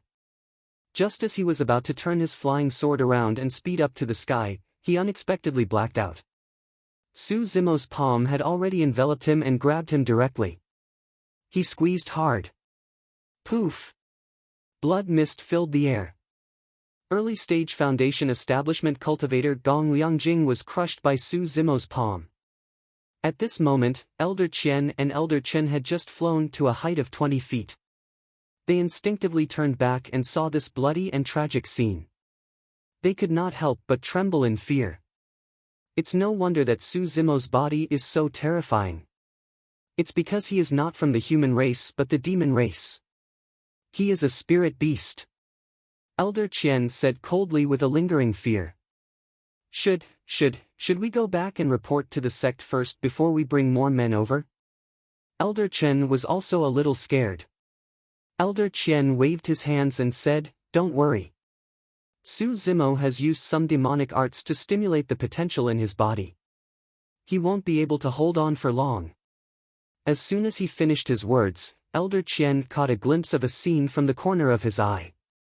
He could not help but be scared out of his wits. He did not even have the time to call out to Elder Chen before he fled to the side in a panic. Boom! Su Zimo's feet landed heavily on the ground. He bent his legs slightly and subsequently leaped into the air. Leaping was not worth making a fuss about. However, Su Zimo's leap was more than 10 feet high. How strong was his body and how terrifying was the outburst of power. Elder Chen heard a deafening sound beside his ears. He was slightly distracted and felt his vision darken. Instinctively, he lifted his head to take a look. Unknowingly, Su Zimo had already arrived above his head. The huge sole of his foot landed with a force that could destroy everything. He stomped down. Boom! The sole of his foot landed on the top of Elder Chen's head. The protection talisman shone brightly and trembled violently. Cracks actually appeared on it. It had been some time since this protection talisman was released. There was not much spirit chi left on it. Under the impact of Su Zimo's violent force, it was on the verge of collapse and could shatter at any time. Once he lost the protection talisman, in front of Su Zimo, Elder Chen was no different from other chi refinement warriors. Elder Chen turned pale with fright. Just as he was about to escape on his flying sword, another sole of his foot stomped down again. There was almost no pause. The force this time was even more ferocious and unyielding. Divine chariot trampling. The force of each stomp would increase and become stronger. Kacha! The protection talisman started to shatter. Another stomp. Poof! Elder Chen was trampled to death by Su Zimo directly. He was crushed into meat paste. In the blink of an eye, 2 out of the 3 remaining elders of Joyful Clan were dead. Only Elder Qian, who was at the mid-stage Foundation Establishment realm, was left. Elder Qian knew that the next Su Zimo would definitely look for him. Swoosh! Elder Qian steered his flying sword and kept ascending into the sky. He wanted to get as far away from Su Zimo as possible. No matter how strong Su Zimo was and how powerful he was, he could not fly. This was his weakness. 30 feet, 40 feet, in the blink of an eye, Elder Qian had already ascended to a height of 50 feet. It was only until this moment that Elder Qian's expression softened. He calmed down and turned back to look. Oh? Elder Qian was shocked. He exclaimed softly, "Where is he?" Su Zimo had actually disappeared from the battlefield. How could that be possible? It was impossible for him to escape from this place in such a short period of time. Right at this moment, a few chi refinement warriors from Joyful Clan not far away pointed in the direction of Elder Qian. They were horrified as if they had seen something that terrified them. Chapter 49. Swoosh! Behind Elder Qian, the sound of snowflakes falling could be heard. Elder Qian was shocked and turned back instinctively. Behind him, there was a towering ancient tree that was at least 80 feet tall. Using both his hands and legs, Su Zimo was like a gigantic ape as he climbed up the ancient tree as though he was walking on flat ground. He had already reached a height of 50 feet. Elder Qian rose into the air on his sword while Su Zimo climbed with the help of the ancient tree. Both of their speeds were about the same. Sanguine ape transformation made use of the power of his bloodline. Not only could it increase Su Zimo's physical strength for a short period of time, it could also change his body's agility, coordination and flexibility greatly and increase his speed. The moment Elder Qian turned back, he saw Su Zimo shooting out from the ancient tree. His eyes were bloodshot and his killing intent was torrential. Reaching out with his gigantic palm, he enveloped Elder Qian. Su Zimo's palm looked soft like a tongue. It curled around Elder Qian's body gently and released a twisting and tearing force that was extremely ferocious. Piak! Elder Qian's body trembled and his protection talisman shattered on the spot. Go! Elder Qian's expression changed drastically. Stepping on his flying sword, he tried his best to stabilize his body. In a panic, he hurriedly summoned the ring-shaped spirit weapon in his hand and smashed it towards Su Zimo's chest. Both parties were extremely close. Coupled with the fact that Su Zimo was in midair and had no place to borrow strength, Su Zimo could only fall backwards if he wanted to avoid the incoming ring-shaped spirit weapon. However, if that happened, Su Zimo would also fall from midair. Su Zimo's bloodshot eyes were filled with ruthlessness. Facing the ring-shaped spirit weapon, he did not retreat or avoid it. Instead, he turned his palm into a fist and used his fist as a seal. His left arm drew a gigantic arc in midair. With a boom, the seal fell. After the bovine-tongued saber, it was followed by the sanguine ape seal. Su Zimo would rather bear the impact of a middle-grade spirit weapon to kill Elder Qian with his fist. Elder Qian was truly panicking. He could clearly feel Su Zimo's determination to die together with him. As soon as the ring-shaped spirit artifact left his hand, Elder Qian couldn't care too much. He patted his storage bag and took out a brand new talisman, which he immediately crushed. Elder Qian's face revealed a pained expression. Every single talisman was too precious to him. These talismans were Elder Qian's final life-saving talismans. They could even block a wave of attacks from a Foundation establishment cultivator. But now, in pursuit of a mortal, 2 of his talismans had been destroyed in succession. Bang! The ring-shaped spirit tool smashed directly into Su Zimo's chest, as if it had been defeated. The sound of bones cracking could be heard. Su Zimo's chest had caved in deeply, and his flesh was badly mangled. If Elder Qian hadn't been distracted by crushing the talisman, causing the ring-shaped spirit artifact's energy to be insufficient, even if Su Zimo had released the blood ape transformation, he would have been killed on the spot. At the same time, Su Zimo's fist transformed into a large seal and heavily smashed onto Elder Qian's head. Boom! The large seal and the light barrier formed by the talisman collided with a deafening bang. The air billowed and the surrounding snowflakes evaporated instantly. I blocked it. Elder Qian couldn't be bothered to rejoice as he rode his flying sword and escaped from the spot immediately. As for Su Zimo, he fell from midair and spat out blood. However, the ferocity in his eyes did not diminish as he glared fiercely at Elder Qian, who was escaping into the air. Bang! Su Zimo fell heavily onto the snowy ground. Before long, he flipped over and stood up, panting heavily. Each time he breathed, there was a thick stench of blood. This was a sign that his internal organs were severely injured. There was a chance of recovery after 100 days of recuperation. However, injuries to the internal organs were extremely difficult to heal. Furthermore, no one knew the condition of his body better than Su Zimo. Just now, Elder Qian's internal organs were already shattered. He wouldn't be able to live for long. Elder Qian hid in the air and hovered around. He did not leave. In Songlang mountain range, there wasn't an ancient tree that had such a height. Elder Qian would not give Su Zimo another chance to get close. Su Zimo clenched his fists. Suddenly, he carried the spirit monkey whose fate was unknown and ran wildly in one direction.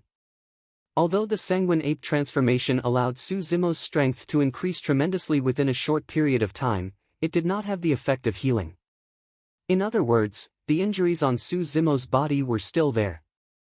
After this intense battle, the injuries in his body had worsened by a lot. The sanguine ape transformation caused Su Zimo to enter a frenzied state. His nerves were numb and he could not feel the pain in his body.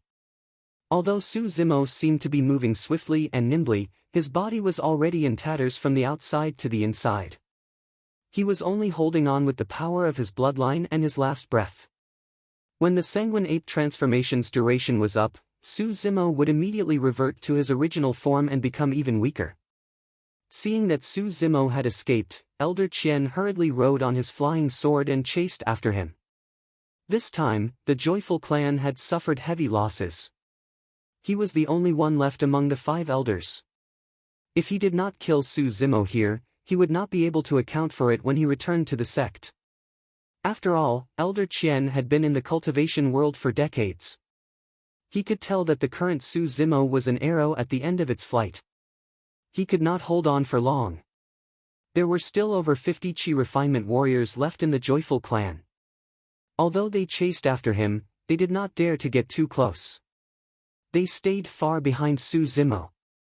Su Zimo's speed became slower and slower. His body also started to shrink and gradually reverted to his original appearance. Waves of weakness surged in his heart. He started to feel pain all over his body and it became increasingly clear. Su Zimo gritted his teeth and continued to run. There was a valley not far ahead. It was surrounded by steep mountain peaks that were thousands of feet tall. It looked ordinary and very quiet. Su Zimo came to this valley and revealed a trace of a smile. There was not much time left for the sanguine ape transformation. Su Zimo came to the valley and stopped in his tracks. He carried the spirit monkey and started to climb up the stone walls. There were many caves on the stone walls surrounding the valley. It was pitch black inside and there was no light at all. Everyone from the joyful clan looked at Su Zimo, who was covered in injuries. They still did not dare to go forward recklessly. They watched as Su Zimo climbed into a cave and did not make any movements. Finally, everyone could not tolerate it any longer. They rode on their flying swords and came to the top of the valley. Looking at the caves of various sizes on the stone walls surrounding the valley, Elder Qian frowned. A trace of uneasiness suddenly flashed past his heart. Right at this moment, Su Zimo suddenly appeared at the entrance of the cave. He was carrying a big purple bird in his hands. He looked at Elder Qian and the rest and smiled. That smile was a little strange and terrifying. It made one tremble with fear. Rip! Su Zimo pulled hard and directly broke the head of the big purple bird. Fresh blood flowed and a unique bloody smell permeated the wind and snow. Chirp! Chirp! Chirp! Chirp! Suddenly, a series of urgent chirps of birds reverberated in the valley. The chirps became louder and brighter. A commotion could be heard from the caves of various sizes. Right at this moment, Su Zimo's voice could be heard. It was calm, but it made everyone's heart sink to the bottom of the valley. I have said before that Songlang mountain range is your grave. As soon as he finished his words, Su Zimo threw away the big purple bird in his hands casually and turned to enter the cave. In the caves surrounding the valley, streaks of purple lights flickered in the darkness. They were like the eyes of living creatures, emitting endless murderous intent. Chirp! Another sharp and ear-piercing chirp could be heard. It could pierce through gold and split rocks. Initially, it was still far away. When everyone from the joyful clan reacted, a large black shadow had already shrouded the top of their heads, blocking the wind and snow. Chapter 50. Everyone from the joyful clan looked up and saw a huge eagle with a pair of purple wings hovering above the valley. It spread its huge wings, covering the sky and the sun. The feathers on the purple-winged eagle shone with a metallic luster and were indestructible. Its pair of sharp claws were powerful and seemed to be able to crush a mountain peak. This was obviously the leader of the purple-winged eagle. Its eyes were filled with endless fury and murderous intent. Spirit demon. Elder Qian's voice was trembling and his face was pale. In the eyes of cultivators, spirit demons could be divided into 2 types. One was the Foundation Establishment realm and the other was the Jin Dan realm. The purple-winged eagle in front of them should be at the Foundation Establishment realm. However, it was obviously much more powerful than Elder Qian. Most importantly, this spirit demon could fly. Screech! Screech! Screech! Waves of angry cries could be heard from the caves around the valley. Many purple-winged eagles flew out from the caves. At one glance, there were hundreds of them. Although these purple-winged eagles were spirit beasts, they were enough to tear the joyful clan people into pieces. There was truly no way out for him. They could not even escape. Su Zimo's words echoed in everyone's mind. In an instant, everyone understood. Su Zimo came here to make use of the power of the purple-winged eagles in the Tsanglang mountain range to capture all of them in one fell swoop. This was their grave. No, we did not kill it. That purple-winged eagle, no, it was that person in the cave. A Chi refinement warrior was scared out of his wits and explained incoherently. It was just that this explanation sounded so weak. The demon race valued their territory very much. Not to mention human cultivators, even other spirit beasts and spirit demons would be attacked crazily by the purple-winged eagles. Although Su Zimo was the one who killed that purple-winged eagle, in the eyes of this group of purple-winged eagles, they had already categorized the joyful clan people and Su Zimo as the same. Detestable humans. Screech. The purple-winged eagles hovering in the sky let out a screech. In the next moment, hundreds of purple-winged eagles pounced towards the joyful clan people with murderous intent. At the same time, the leader of the purple-winged eagles swooped down. It opened a pair of sharp claws and went straight for Elder Qian's head. The joyful clan people were disheartened. This was a dead end. The moment they entered the valley, they could no longer get out. Outside the cave, the wind was biting cold, but inside the cave, it was very warm. Su Zimo was lying on a thick straw mattress on the cold ground. As he listened to the screams outside, the corners of his mouth curled up into a smile. "Monkey, did you hear that? The people who harmed you are all going to die," Su Zimo said softly. The spirit monkey was lying beside Su Zimo. Its eyes were closed and it did not respond. After living in Tsanglang mountain range for half a year, Su Zimo knew this place like the back of his hand. Both he and the spirit monkey knew which areas had spirit demons and which areas were extremely dangerous. Su Zimo had already prepared for this plan. This was one of the most important reasons for choosing Tsanglang mountain range as the battlefield. On the warm straw mattress, there were a few oval-shaped bird eggs. There were faint purple stripes on the egg skin, which looked very beautiful. Su Zimo casually took 2 eggs and used the last of his strength to knock the 2 bird eggs together. Crack! Crack! A crack appeared on the bird eggs. Purplish gold liquid flowed out from within, emitting a rich fragrance. Su Zimo placed one egg near the mouth of the spirit monkey and the other near his mouth. He sucked on it bit by bit and could not help but smile. "Monkey, aren't you obsessed with this bird egg? I brought you here today." The spirit monkey often mentioned to Su Zimo that the purple-winged eagle's egg was a great tonic and very delicious. However, there was a spirit demon purple-winged eagle here. Usually, the two of them did not dare to go near it. The proudest thing in the spirit monkey's life was that it had secretly eaten a purple-winged eagle's egg and escaped unscathed. Purple-winged eagles were one of the few flying beasts that would go through hibernation. The man and the monkey had long planned that when winter came, the purple-winged eagles would enter hibernation and their senses of the outside world would be reduced. They would then come here to steal once. It was a pity that when winter arrived, Su Zimo left. The spirit monkey's lips were tightly shut. Purplish gold liquid flowed down from the corners of its mouth and onto the straw mat. There was no response at all. At the sight of this scene, Su Zimo's eyes dimmed. The fragrant liquid in his mouth instantly became tasteless. The tragic cries outside gradually faded. Elder Qian's hysterical shouts could be heard. "Su Zimo, even if I die, you won't be able to escape. Do you think that this bunch of beasts will let you off?" "Ah!" Elder Qian cried out in pain and then went silent. Su Zimo smiled. Since he had come here, Su Zimo did not intend to leave this place alive. This plan was to perish indiscriminately. It was just that Su Zimo did not expect that the spirit monkey would be implicated in the end. Su Zimo struggled to stand up and walked out of the cave. Looking at the 50 over corpses that were being eaten by the purple-winged eagles, he shook his head. A trace of mockery flashed past his eyes. So what if they were Foundation establishment cultivators?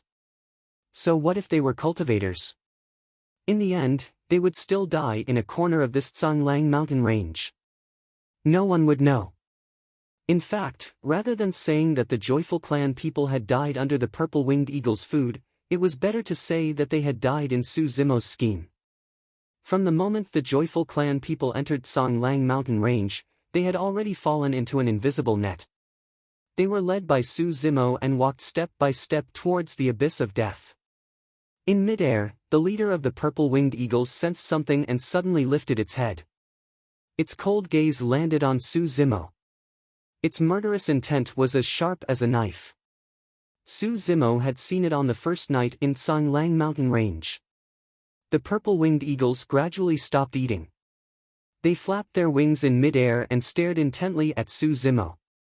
Once the leader gave the order, they would rush forward and tear Su Zimo into pieces. Screech!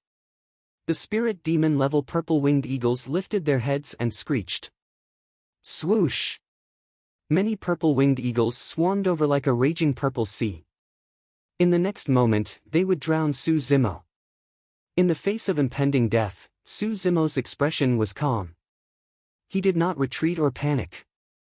From the moment he stepped on the path of cultivation, Dayu had told him that he would experience unimaginable dangers and could lose his life at any time. Don't count on me to save you. At that time, Su Zimo replied that life and death were fated and wealth were up to the heavens. This moment had finally arrived. It was just that Su Zimo did not expect it to come so early. All of a sudden. In Su Zimo's vision, in that purple sea, there was a flash of breathtaking blood that could not be ignored. It was as if it was going to dye the world red. A figure appeared and blocked in front of Su Zimo. Su Zimo opened his mouth slightly. First, there was a look of surprise in his eyes before it was filled with endless joy. The person who had arrived wore a long blood-red robe and had her back facing Su Zimo. She had a slim figure and long black hair draped down casually, fluttering in the wind. How dare you touch my man? Die! Although her tone was calm and her voice was pleasant and languid, there was a suffocating domineering aura to it. Suddenly, Su Zimo felt like crying. He had imagined countless times that Dayu would appear at his most dangerous moment. However, he was disappointed time and time again. She still came, oh. Chapter 51. Su Zimo widened his eyes, wanting to see Dayu's every move clearly. Luotianwu a wave of exhaustion overwhelmed him. He could not hold on any longer and collapsed. From the intense battle in the capital to killing Luotianwu at Jianan City, from the ambush in Tsanglang mountain range to the escape, Su Zimo had been running day and night for more than half a month without sleep and rest. He had already exhausted the last bit of energy in his body. The moment he closed his eyes, Su Zimo only saw Dayu extending her fair palm and blocking the surging purple ocean easily. The next moment, Dayu clenched her fist. The purple ocean exploded instantly, bursting into a beautiful blood mist. Su Zimo fainted. After some time, Su Zimo woke up slowly. He opened his eyes and sensed a familiar aura. This was the cultivation ground. Su Zimo soaked in the wooden bucket. It was as if he had returned to a year ago. Dayu sat on a green rock not far away. Her expression was cold and indifferent. It was unknown what she was thinking about. Where's the monkey? How is it? The first thing Su Zimo did when he woke up was to find out about the spirit monkey's condition. Dayu did not answer. Su Zimo hurriedly explained, there's a spirit monkey lying in the cave. It's my friend. It was severely injured in order to save me. Miss Dai, you must save it. It. Su Zimo was a little anxious but could not continue. Given Dayu's character, it was already unexpected that she would step forward to save him. Why would she care about the life and death of a spirit beast? After a while, Dayu said lightly, you don't have to care about it. Its physique is much stronger than yours. Ah! Su Zimo was stunned for a moment. Subsequently, he was overjoyed and asked, the monkey is still alive? Yu was silent, as if she could not be bothered to reply. Su Zimo couldn't help but laugh.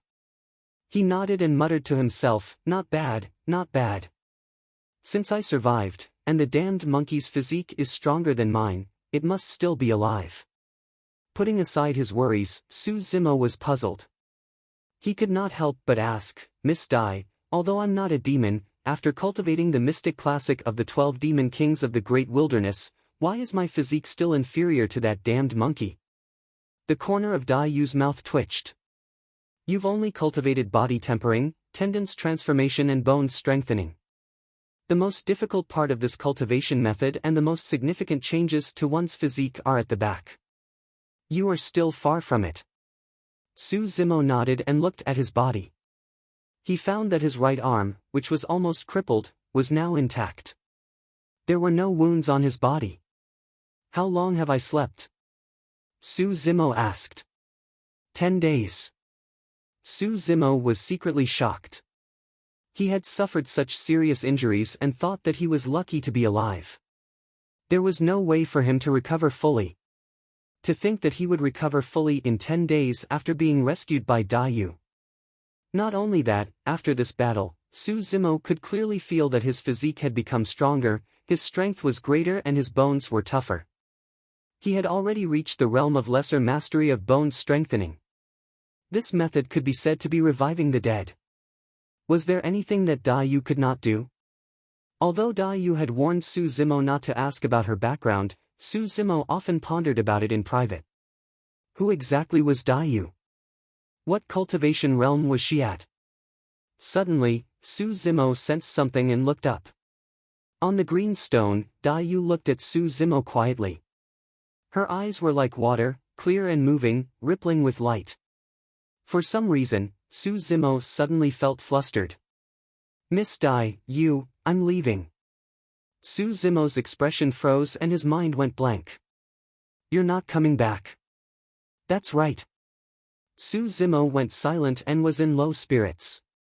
The joy of surviving a calamity had disappeared without a trace.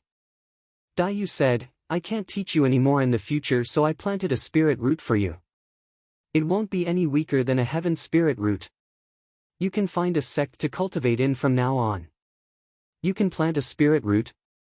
"Others can't, but I can." Yu seemed to have thought of something as she smiled faintly. "After you cultivate, you can also fly on your sword and won't be as pathetic as before." Cultivators could fly on their sword and take the head of their enemies from 1,000 miles away. It would be a lie to say that he was not envious. If he had heard this news before, Su Zimo would have been overjoyed. But now, Su Zimo was truly uninterested. "Why?" After a long silence, Su Zimo raised his head and asked. "Do you know why I brought you on the path of cultivation?" Yu asked instead. Su Zimo shook his head. A year ago, when Su Zimo was at his lowest and almost lost everything, Yu appeared before Su Zimo and asked him, "Do you want to cultivate?" That scene and those words were something that Su Zimo would never forget for the rest of his life. However, Su Zimo did not know why Yu would impart to him the techniques of the demon race and teach him cultivation. There are 2 reasons. Firstly, when you met me 3 years ago, I was at my weakest. You brought me here to save my life. For the next 2 years, you made delicious food every day and delivered it to my door. Although I ignored you, I still remember it." At this point, Yu stood up from the green stone and her entire aura changed. She exuded a sense of pride that was above the world and could not be looked at directly. She raised her voice and said, "I, Yu, have never begged anyone or owed anyone anything except you. Teaching you cultivation can be considered as settling this karma." Su Zimo was shocked. Who could guarantee that they had never begged anyone in their entire life? Even immortals could not avoid it. It was hard to imagine how difficult it would be to reach Yu's level without begging anyone for their entire lives. "There's another reason. I can see a shadow of myself in you." Yu looked at Su Zimo and said, "You look weak on the outside, but you have a ferocious tiger in your heart. It's just that this tiger has always been in a deep slumber. A year ago, The departure of your childhood sweetheart and the bullying of perfected being Song Lang caused this tiger in your heart to awaken. Do you still remember how you reacted when that ruffian came to assassinate you a year ago? Su Zimo pursed his lips and did not say anything. You almost killed him. Dai Yu continued, who would have thought that a weak scholar would have such a calm gaze and steady wrist when he was filled with killing intent while wielding a sharp knife? At that time, in my eyes, you were a piece of unpolished jade that had yet to be carved. You were born to wander in the cruel and bloody world of cultivation. Su Zimo was somewhat emotional. If Dai Yu had not brought him into cultivation back then, he might have died of depression for the rest of his life, not to mention the blood feud of the Su family. Even if he had a ferocious tiger in his heart, without a spirit root, he was just a tiger without claws. As though she could sense Su Zimo's worries, Dai Yu frowned and said doubtfully, your potential is 1 in a million but you lack a spirit root. Logically speaking, everyone should have a spirit root the moment they are born. It's just a matter of strength. However, in this world, many people do not have spirit roots. That's strange. Pausing for a moment, Dai Yu shook her head. Forget it. Every world hides its secrets. I don't have time to investigate. It's time to go. As she spoke, Dai Yu's figure moved and walked outside. Su Zimo jumped out of the wooden bucket hurriedly, grabbed a shirt and put it on before chasing after her. Chapter 52. Miss Dai, where are you going? Su Zimo chased her to the courtyard and shouted, unable to conceal the reluctance in his eyes. Of course it's my world. Dai Yu turned around and smiled at Su Zimo. She teased, you and I are from 2 different worlds. That was what Shin Meng Chi said when she left Su Zimo. Now that it came out of Dai Yu's mouth, there wasn't the slightest hint of contempt. Instead, it was like 2 good friends who had known each other for many years were teasing each other, mixed with a trace of melancholy of parting. Dai Yu had never spoken to Su Zimo in such a tone and rarely smiled at him. It was only now that Su Zimo realized that Dai Yu was really leaving. But you haven't taught me the rest of the mystic classic of the 12 demon kings of the great wilderness. Why are you leaving? Su Zimo racked his brains and finally came up with a reason. Dai Yu shook her head. You already have spirit roots. Join an immortal sect in the future. Don't cultivate as a demon anymore. Why? Su Zimo frowned and said, I want to cultivate as an immortal. I want to cultivate as a demon too. Immortal and demon cultivation at the same time. Dai Yu raised her beautiful brows and could not help but laugh. You're quite ambitious. Pausing, Dai Yu asked, spirit chi can nourish and temper the body. Although it can't compare to demons, the body won't be too weak. But do you know why most cultivators have weak bodies? Why? There's a limit to a person's strength. Be it immortal or demon cultivation, there's no way to live forever. Immortal and demon cultivation at the same time. The biggest possibility is that you won't be able to reach the end of either path. Su Zimo thought for a moment and said, I want to give it a try. Dai Yu continued, if you're immortal and Buddhist cultivation at the same time, I won't stop you. But immortals and demons are different. Immortals are immortals and demons are demons. If you're immortal and demon at the same time, neither side will be able to tolerate you. Give it up now while you're still a demon. I don't want to give up, Su Zimo insisted stubbornly. Even if the entire world is your enemy? Even if the whole world is my enemy? In Su Zimo's heart, this cultivation technique was imparted to him by Dai Yu and had other important meanings.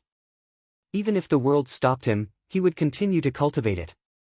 Dai Yu was silent for a moment before replying, the mystic classic of the 12 demon kings of the great wilderness gets harder towards the end.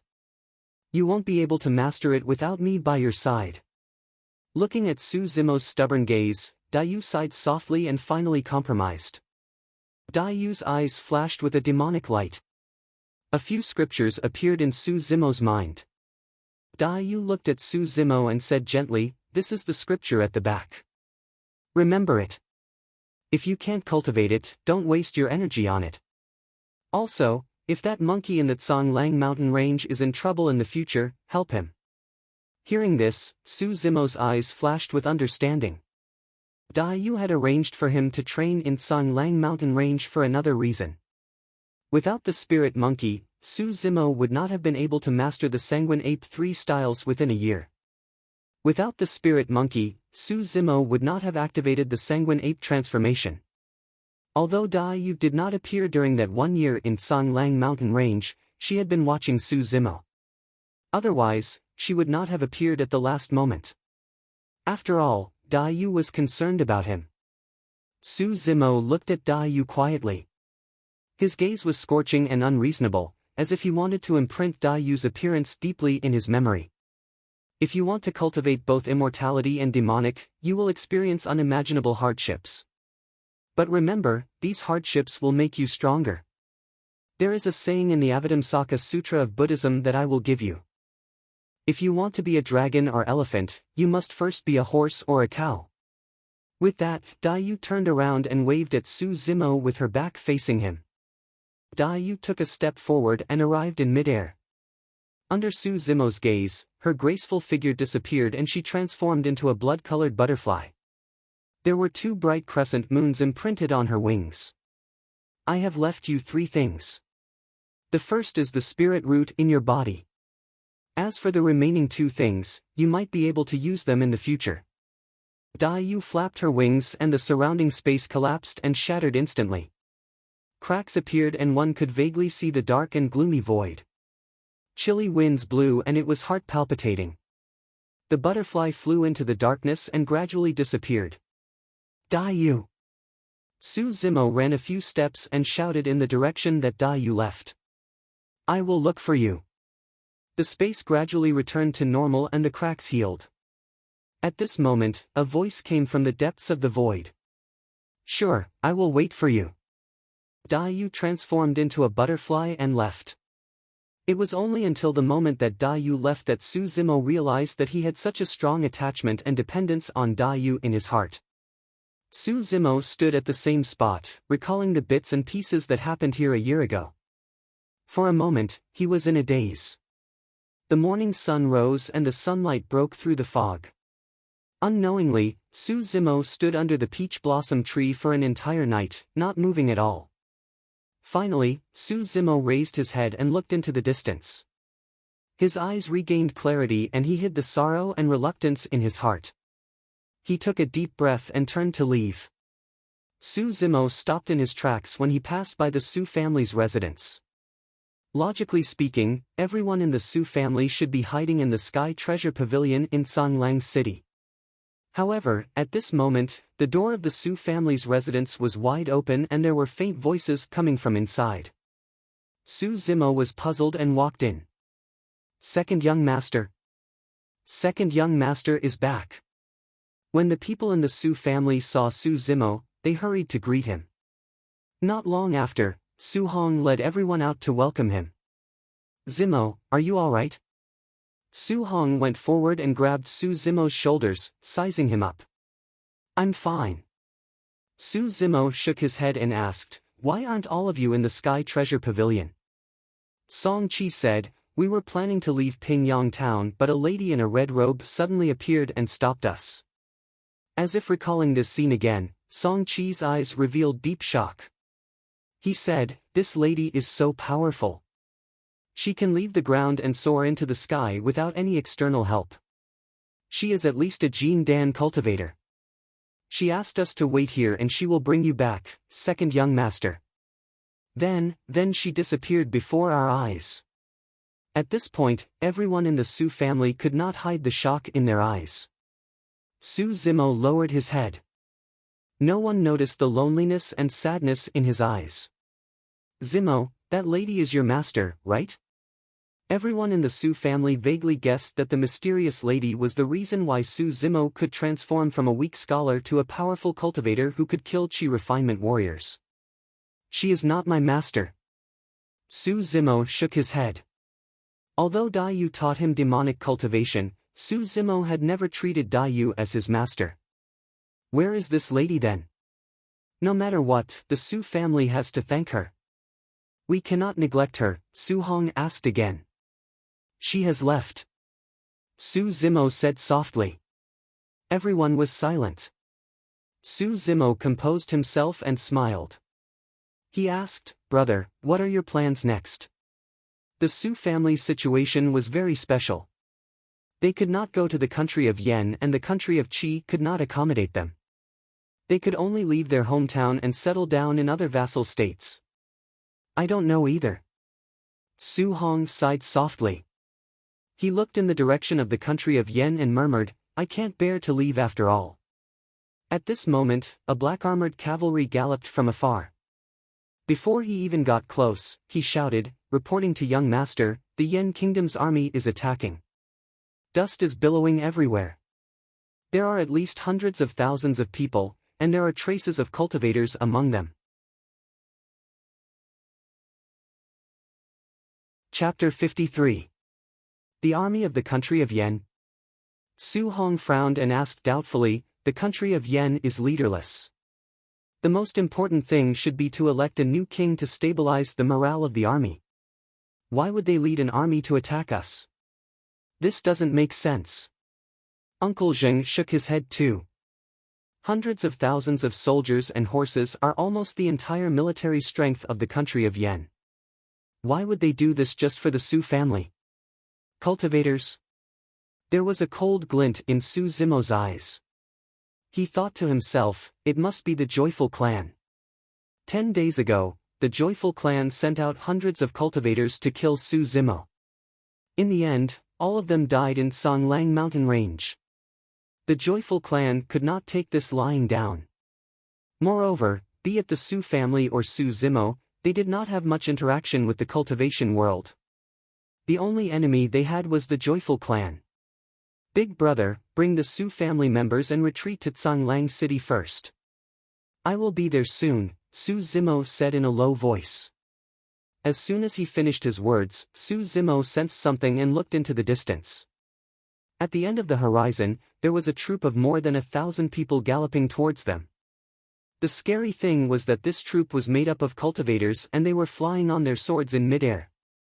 Su Zimo narrowed his eyes and saw clearly. These cultivators were extremely fast and had already reached the level of foundation establishment. A troop made up entirely of foundation establishment cultivators. Was the Joyful clan so powerful? It's too late. Song Qi's expression was ugly as he shook his head. Su Hong clenched his fists and said coldly, "I'll gather the black armored cavalry. We can't just wait for death."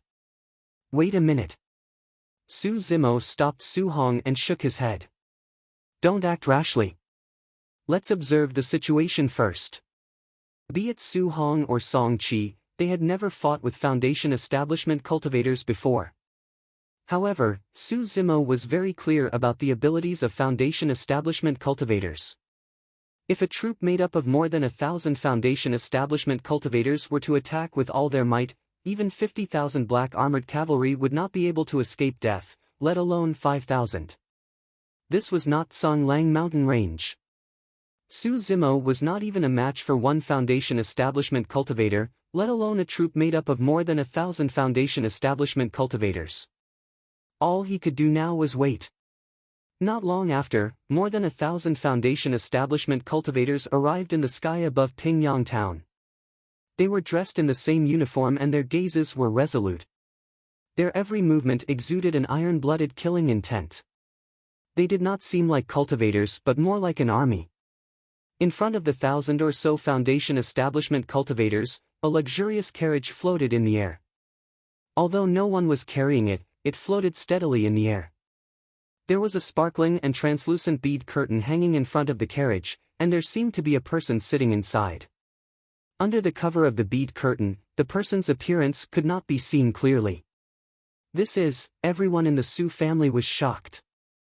As a Qi refinement warrior, Song Qi had never seen such a grand scene before. He was dumbfounded. "Something's wrong." Uncle Zheng whispered, "The imprints on the clothes of these cultivators seem to be the symbol of the great Zhou dynasty." In midair, There was an exquisite five-clawed golden dragon imprinted on the sleeves of every Foundation establishment cultivator. It was lifelike and exuded a suppressive aura. Right then, a Foundation establishment cultivator who seemed to be the leader stood out. He wore a golden robe and stood in midair. His sharp gaze swept across everyone in the Su family and paused for a moment on Su Zimo. Thereafter, that person took out a piece of golden cloth from the storage bag at his waist and unfolded it slowly. When they saw the golden cloth, Su Hong and Uncle Zheng's expressions changed starkly as they exclaimed, "The Emperor's edict." Only the great Zhou dynasty had the right to issue such a golden cloth. Furthermore, it came from the Emperor of the great Zhou dynasty. Who was the Emperor of the great Zhou dynasty? He was the supreme being of the great Zhou dynasty. His achievements were unparalleled and his power was immense. When the emperor was enraged, millions of corpses could be laid to rest. Once the emperor's edict was issued, all the vassal states in the great Zhou dynasty could only obey unconditionally. Otherwise, they would be judged as disobeying the emperor and be punished by the great Zhou dynasty. The king of Yen is tyrannical and has harmed loyal people, causing chaos in the imperial court. He should be abolished. It is said that Su Hong is the son of Su Mu of Yen country and has the support of the people. He is talented and bold and loves the people like his own children. He can be conferred as the new king. I hereby issue this edict and announce it to the world for you to know. The golden armored leader in midair closed the edict in his hands slowly and looked at Su Hong. Su Hong, accept the edict. This, Su Hong stood rooted to the ground with a shocked expression and disbelief in his eyes. The great Zhou dynasty rarely interfered in the affairs of the vassal states. It was even more unprecedented for the emperor to issue an emperor's edict to confer the title of king. It was not that Su Hong did not want to be king. The reason why he rejected Wei Mingcheng's suggestion previously was because he was worried that if he were to be king, war would inevitably break out and the innocent citizens of Yen country would be implicated. But now, with the emperor's edict in hand, Su Hong could confer the title of king of Yen without shedding a drop of blood, and war would definitely not break out in Yen country. If anyone were to protest, they would not be challenging Su Hong, but the emperor's edict. Nobody would do something like that. It was no different from courting death. More importantly, the Su family would not have to leave their homes and wander around the various countries. The black armored cavalry would also finally have a place to stay. Young master, hurry, hurry and accept the edict. Uncle Zheng was agitated and could not hide his joy as he urged softly. But, Su Hong looked troubled. He did not have any interactions with the great Zhou dynasty, and this emperor's edict was even more sudden. He was truly uneasy. Instinctively, Su Hong looked at Su Zimo. Su Zimo frowned secretly and shook his head. He had not seen anyone from the great Zhou dynasty either. The greatest possibility was Dai Yu. Before Dai Yu left, she told Su Zimo that she left him 3 things. One of them was a spirit root, but she did not mention the other 2. Could his brother be conferring the title of king because of the second item? However, that did not make sense. Su Zimo could not figure it out and said softly, "Brother, accept the edict first." Su Hong nodded and took a deep breath. He took a deep bow and knelt on one knee, saying in a deep voice, "Su Hong accepts the edict." The golden armored commander waved his hands and the emperor's edict landed lightly in Su Hong's hands. It emitted a dazzling golden light and was majestic, as though the emperor had arrived personally. Right then, dust billowed and the sound of hooves thundered not far away. The army of the country of Yen had just arrived, and the leaders were all famous generals of the country of Yen. Among them was the general of Jianan City, Wei Mingcheng. There were hundreds of thousands of soldiers and horses. They were densely packed and one could not see the end of them. The generals in the front row got off their horses and knelt on one knee in the direction of Su Hong, shouting loudly, "Greetings, King! Greetings, King!" The hundreds of thousands of soldiers shouted at the same time. Their voices were deafening and reverberated endlessly. At this moment, the Su family finally understood that the hundreds of thousands of soldiers were not here for revenge. They were here to meet the new king of the country of Yen and bring Su Hong back to guard the capital. Although this was great news, the Su family was still confused. It was as though they were in a dream and it was not real. Su Zimo lifted his head and looked at the carriage that was floating in midair. He could not take his eyes off it, as though he wanted to see through the carriage. Swoosh! An arm as white as a lotus root stretched out and lifted the bead curtain. A beautiful woman walked out of the carriage. She was wearing a light yellow dress that trailed on the ground. There was a ribbon tied around her waist that perfectly accentuated her exquisite figure. The lady's skin was whiter than snow and she was elegant and beautiful. The moment she walked out, the elegant carriage behind her suddenly seemed to lose its splendor. Zimo, I have said that we will definitely meet. The lady waved at Su Zimo and smiled. Chapter 54. Upon hearing this, everyone's expression became extremely interesting. Swoosh, swoosh, swoosh. Countless gazes landed on Su Zimo. Everyone in the Su residence was naturally dumbfounded. Everyone could tell that the lady before them was of noble status and had a great background. It was highly possible that she was a member of the royal family of the great Zhou dynasty. What made everyone in the Su residence even more surprised was that from the tone of this lady, she seemed to be very close to their second young master. Many foundation establishment cultivators behind the lady were also looking at Su Zimo. Their eyes revealed a hint of jealousy and envy. The golden armored commander's gaze was even more direct with a hint of provocation. Yao Shui rode on her flying sword and landed on the ground. She looked at the stunned Su Zimo and pursed her lips, smiling. Why? Don't you recognize me? You? Su Zimo recovered from his shock and smiled as well. He asked, aren't you a disciple of Azure Frost sect? Yes. Yao Shui nodded. She paused for a while and continued, however, I am also a princess of the great Zhou dynasty. My surname is Ji. I met you by chance that day and I hid something from you. You won't blame me, right? Su Zimo smiled and shook his head. The surname Ji was not common. If Ji Yaoxue had said this surname that day, Su Zimo would most likely have guessed her background. However, now that he thought about it, there were some clues that could be found. Ji Yaoxue was very clear about the background of Sky Treasure Pavilion. Moreover, she casually gave Su Zimo a Sky Treasure Gold badge. Such generosity was not something that an ordinary foundation establishment cultivator could do. Old friend, aren't you going to treat me to a cup of tea? Ji Yaoxue tilted her head and blinked as she asked. All right, let's go to my place. Su Zimo nodded at Su Hong, indicating for him not to worry. He then brought Ji Yaoxue to his residence. The golden armored commander brought a few foundation establishment cultivators and followed closely behind. They seemed to be worried that the two of them would be alone. In the courtyard, Su Zimo and Yao Shui sat at a round table. There were 2 cups of fragrant tea on the table. The golden armored commander and the rest were standing behind Yao Shui. The golden armored commander looked at Su Zimo with obvious hostility. Su Zimo had long noticed this, but he didn't care. Yao Shui, how dare you? Su Zimo was full of doubts. Just as he opened his mouth to ask, he was interrupted by a shout from the golden armored commander. The princess's name is not for a mortal like you to say. The golden armored commander sneered and looked at Su Zimo with eyes full of contempt. Dai Su. Before Su Zimo could say anything, Ji Yaoxue raised her brows and said in a deep voice, what Zimo calls me has nothing to do with you. This has nothing to do with you. Go out and wait. Third princess, the king has ordered me to ensure your safety. I cannot leave. Dai Su bowed slightly and cupped his fists. Then shut up.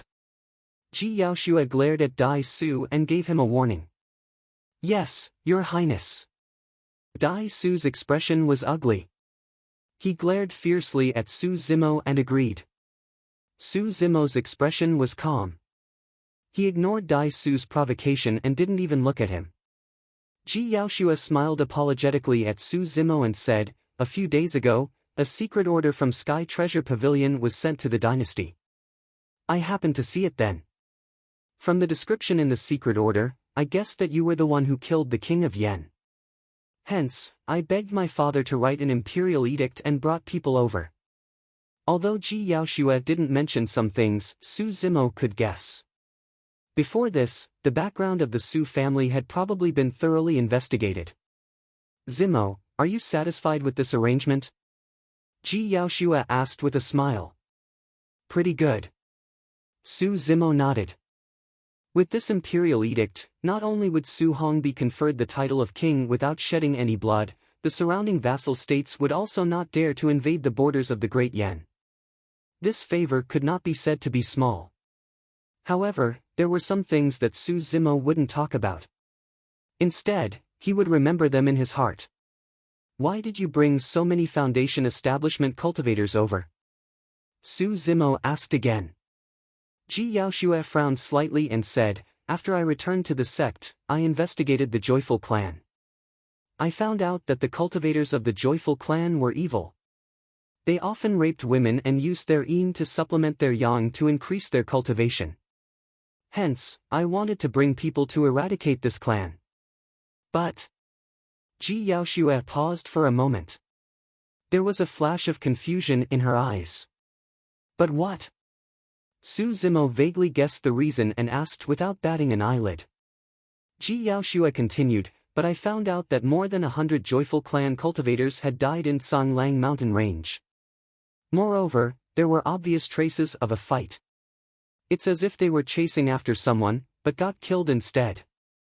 At this point, Ji Yaoshua suddenly raised her head and looked at Su Zimo. Back then, the Joyful Clan cultivators had caused quite a commotion when they were chasing after Su Zimo. Many people in the capital of the country of Yen had seen it. "Oh?" Su Zimo was slightly surprised. His expression was just right. Ji Yaoshua thought to herself, although Zimo is quite capable and his close combat skills are strong, he definitely does not have the ability to kill a foundation establishment cultivator. It should not be him. It should be someone else. After pondering for a while, Ji Yaoshua's eyes flashed with palpitations. She continued, "The scariest thing is that when we rushed to the location of the Joyful Clan, we found that the entire clan had been reduced to ruins. Corpses and bones were everywhere. No one was left alive." "Ah!" This time, Su Zimo was shocked. Although Su Zimo had killed more than 100 Joyful Clan cultivators, this clan was still around. If there was a chance, the Joyful Clan would definitely come for revenge. 10 days had passed and there was still no news from the Joyful Clan. Su Zimo still felt uneasy. He did not expect that this clan had already vanished into thin air. The strength of the person who attacked far exceeded that of the Joyful Clan cultivators. It seemed that in just a moment, all the cultivators of this clan were dead. This person and the person in Songlang mountain range are definitely not the same person, Ji Yaoshua said. A figure in a blood-red robe flashed across Su Zimo's mind. It was a cold and beautiful face.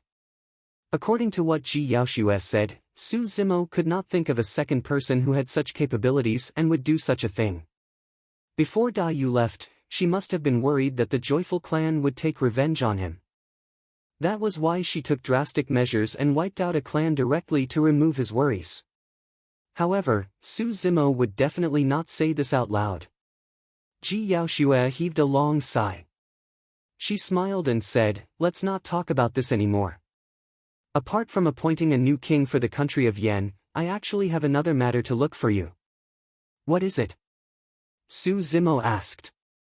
Ji Yaoshua took out a fist-sized stone from her storage bag and placed it on the round table. She smiled and asked, "Zimo, guess what this is?" "Spirit stone?" It did not seem like it. Su Zimo shook his head. "This is a spirit testing stone.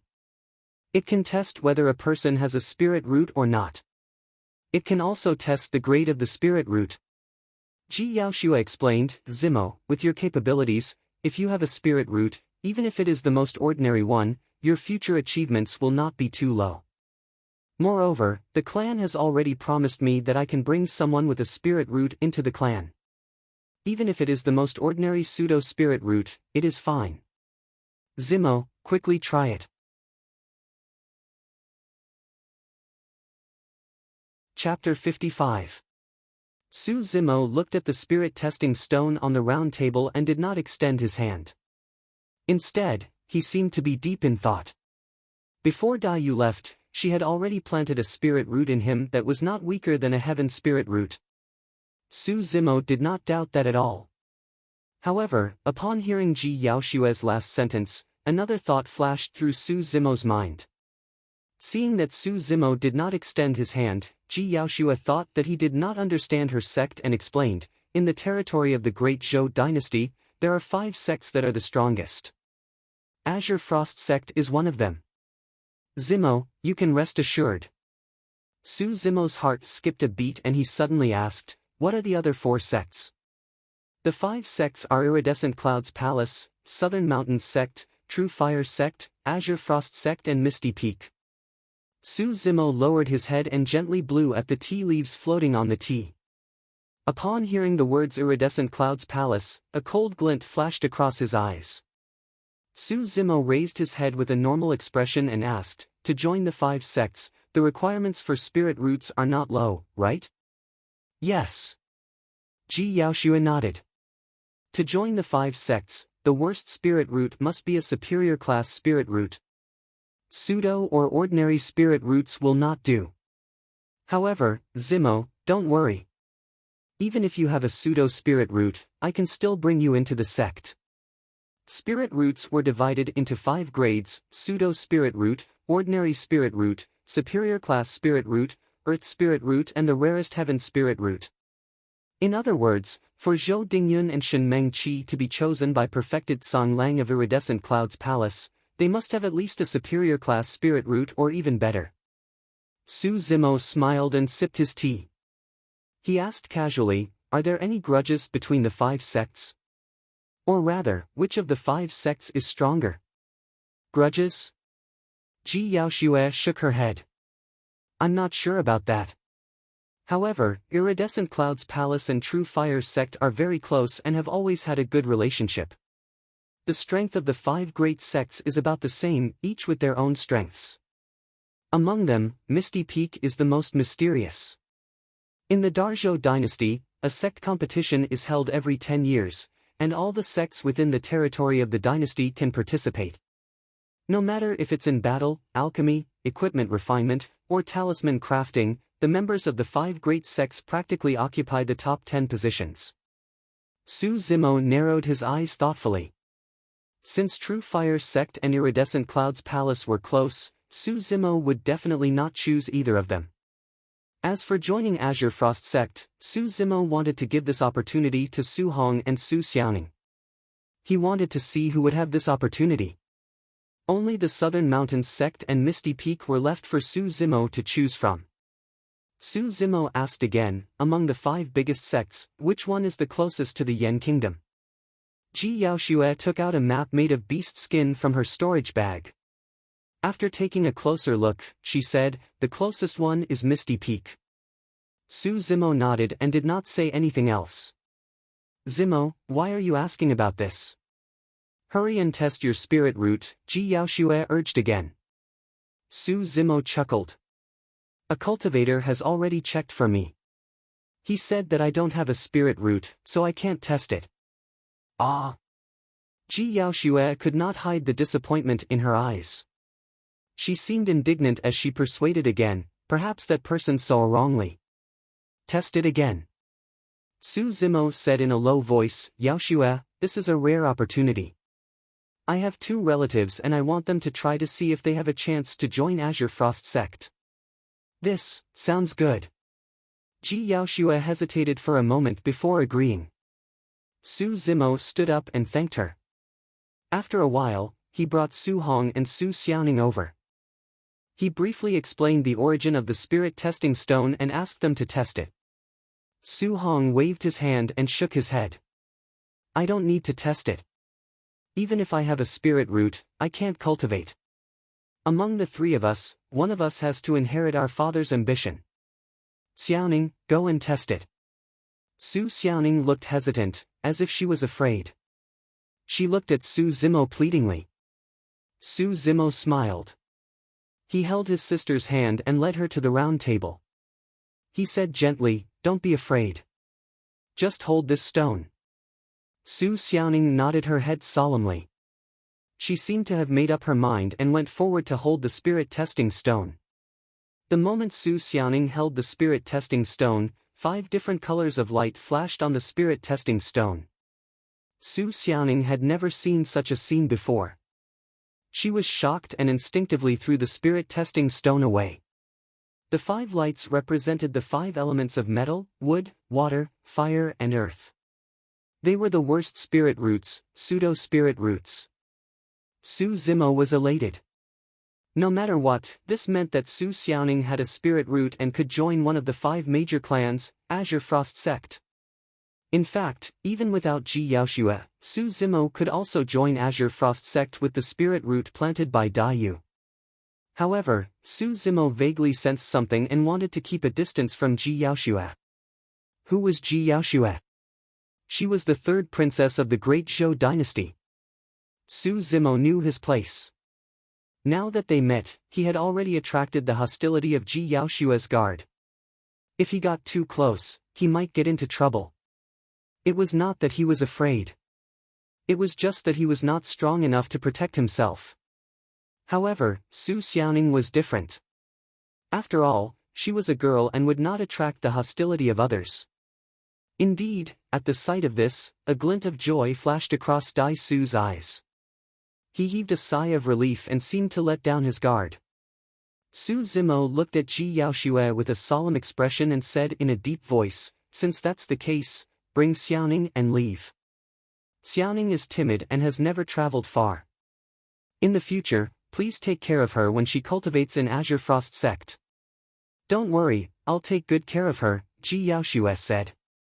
"Brother, I don't want to leave you or the Su family." Su Xiaoning pouted and tears welled up in her eyes. She was about to cry. Su Hong laughed. "Child, cultivation is great. It's a rare opportunity. Don't miss it. Besides, when you become powerful, I'll have to ask you for help in the future." Hearing Su Hong's witty words, Su Xiaoning smiled through her tears and nodded seriously. "Yes. Xiaoning will work hard in cultivation and come back to help me in the future. Let's go. Pack your things and say goodbye to your Uncle Zheng and the rest." Su Hong left with Su Xiaoning. Looking at the back view of the two of them, Su Zimo smiled. "Zimo, you." Ji Yaoxue wanted to say something but stopped. Su Zimo smiled and stood up. He bowed and said, "Thank you for your help this time. You've given the Su family a place to stay and given Xiaoning a chance to join Azure Frost Sect. If you have any requests in the future, Su Zimo will definitely agree." "Ha," Dai Su sneered and pouted. "You're boasting shamelessly. You're the 3rd princess of the Great Zhou dynasty. Why would she need your help?" Su Zimo smiled faintly and did not rebut. At this moment, no one realized how much weight Su Zimo's promise would carry in the future. Chapter 56. The next morning. On the long street of Pingyang Town, the Su family was on one side and the foundation establishment cultivators were on the other. In the middle of the long street, a man and a woman stood opposite each other. The man was dressed in a green robe, clean and simple. He had delicate features. The woman was dressed in a pale yellow long dress. Her black hair cascaded down her back like a waterfall. Her face was flawless and her eyes were like water, carrying a hint of melancholy. "Zimo, are you really not leaving with me? Even if you can't join Azure Frost Sect, given your capabilities, you will have a bright future in the Great Zhou dynasty," Ji Yaoxue asked softly. "No." Su Zi smiled. "I am used to being carefree. I can't abide by the rules of the dynasty." "Zimo, do you intend to go to Misty Peak?" Ji Yaoxue was extremely intelligent. She could vaguely sense that Su Zimo seemed to be deliberately distancing himself from her. Oh? Su Zimo's eyes flashed with a trace of surprise, but he did not reply. Ji Yaoxue said, "It is much more difficult to join Misty Peak as compared to the other 4 major sections. The spirit root test is only one of the obstacles. There are other hurdles after that. I heard that many advanced Qi refinement warriors can't join Misty Peak." You? Seeing Ji Yaoxue's concerned gaze, Su Zimo sighed in his heart. He could naturally tell that Ji Yaoxue was genuinely good to him. Perhaps she wanted to repay his kindness or for other reasons. But no matter what, he could not leave with Ji Yaoxue. Although Dai Su hid it well, he could not hide it from Su Zimo's spirit perception. This person had the intention to kill him.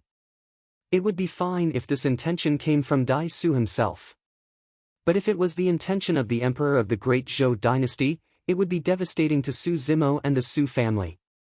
The emperor's edict seemed to be a reward on the surface, but it was also a warning behind it. The emperor of the great Zhou dynasty could make Su Hong a king. Naturally, he could also make the Su family disappear easily. Heaven's might was vast and mighty, and heaven's will was hard to fathom. Dai Yu seemed to have mercilessly thrown Su Zimo into Tsanglang mountain range because she wanted to tell him that whether it was the secular world or the cultivation world, it was no different from Tsanglang mountain range. The law of survival was the law of the jungle. Only if you can survive in Tsanglang mountain range will you have the qualifications to roam the cultivation world. If one wasn't strong enough, they could only be passive in all aspects and be at the mercy of others without being able to do anything. What plans does Zimo have for the future? Ji Yaoxue asked again. Su Zimo said, "Reading 10,000 books is not as good as traveling 10,000 li. I might go out for a walk." Pausing for a moment, Su Zimo bowed slightly to Ji Yaoxue and cupped his fists. "Miss Ji, farewell. Please take care of yourself." Hearing the words Miss Ji, Ji Yaoxue's eyes darkened. After a moment of silence, she nodded and said, "Young Master Su, take care of yourself too." Ji Yaoxue boarded the carriage and the bead curtains fell. It was as if the two of them were separated from each other's world and it was difficult for them to meet again. Su Xiaoning sat in the carriage and looked outside with tears streaming down her face. Ji Yaoxue sighed softly and hugged Su Xiaoning in her arms, saying softly, "Let's go." The carriage soared into the air and more than 1,000 foundation establishment cultivators rode on their swords to protect the carriage. In the blink of an eye, they disappeared from the sky above Pingyang town. At the back of the group, a foundation establishment cultivator came to Dai Su's side and whispered, "Commander Dai, do we still want to kill that Su Zimo?" "There's no need.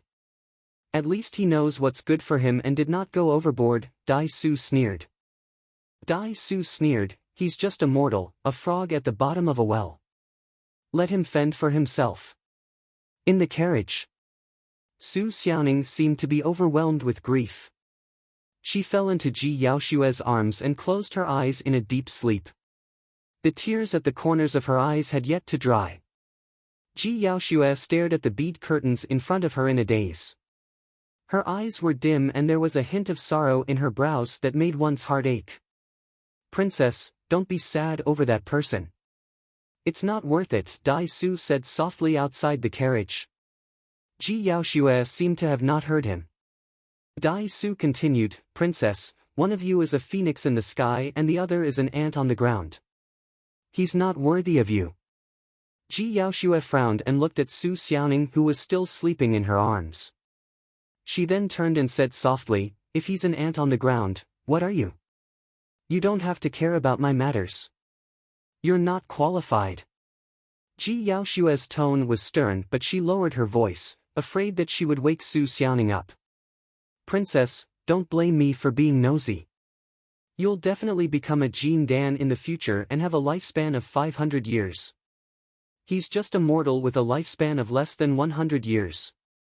It's not realistic to choose him as your Dao partner," Dai Su said again. Ji Yaoxue's face darkened and she suddenly asked, "Did father say anything to you?" No, Dai Su was stunned for a moment and immediately denied it. Ji Yaoshue secretly clenched her fists and said coldly, Dai Su, I'm warning you. Don't touch Su Zimo and don't touch anyone from the Su family. Dai Su's face was cold and he did not say anything. After a while, Ji Yaoshue sighed softly and said sadly, 100 years will pass in the blink of an eye. I'm afraid I won't have the chance to meet him again. Hearing this, Dai Su heaved a sigh of relief and finally felt relieved.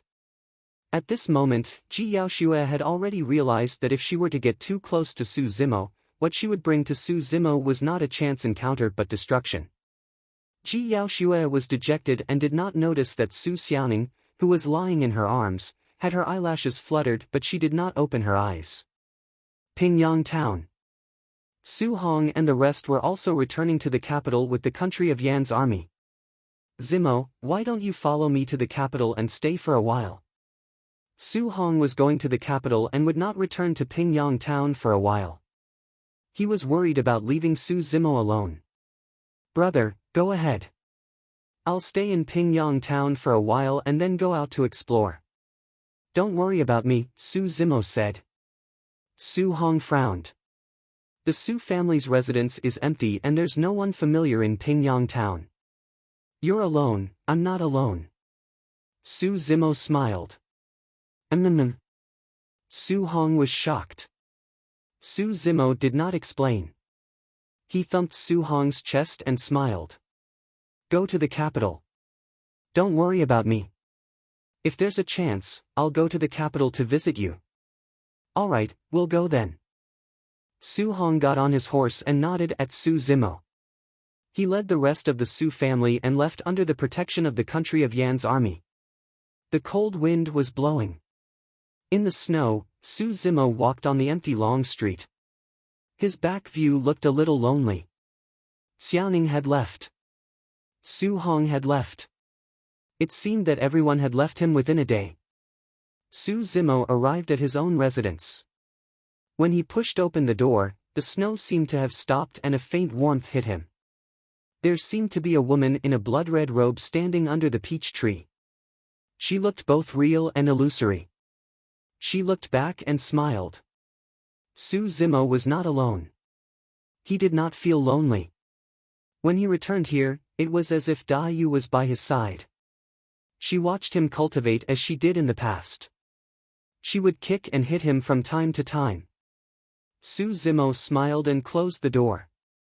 Su Zimo did not intend to leave Pingyang Town immediately. He was waiting. Waiting for someone. Just like that night 1.5 years ago.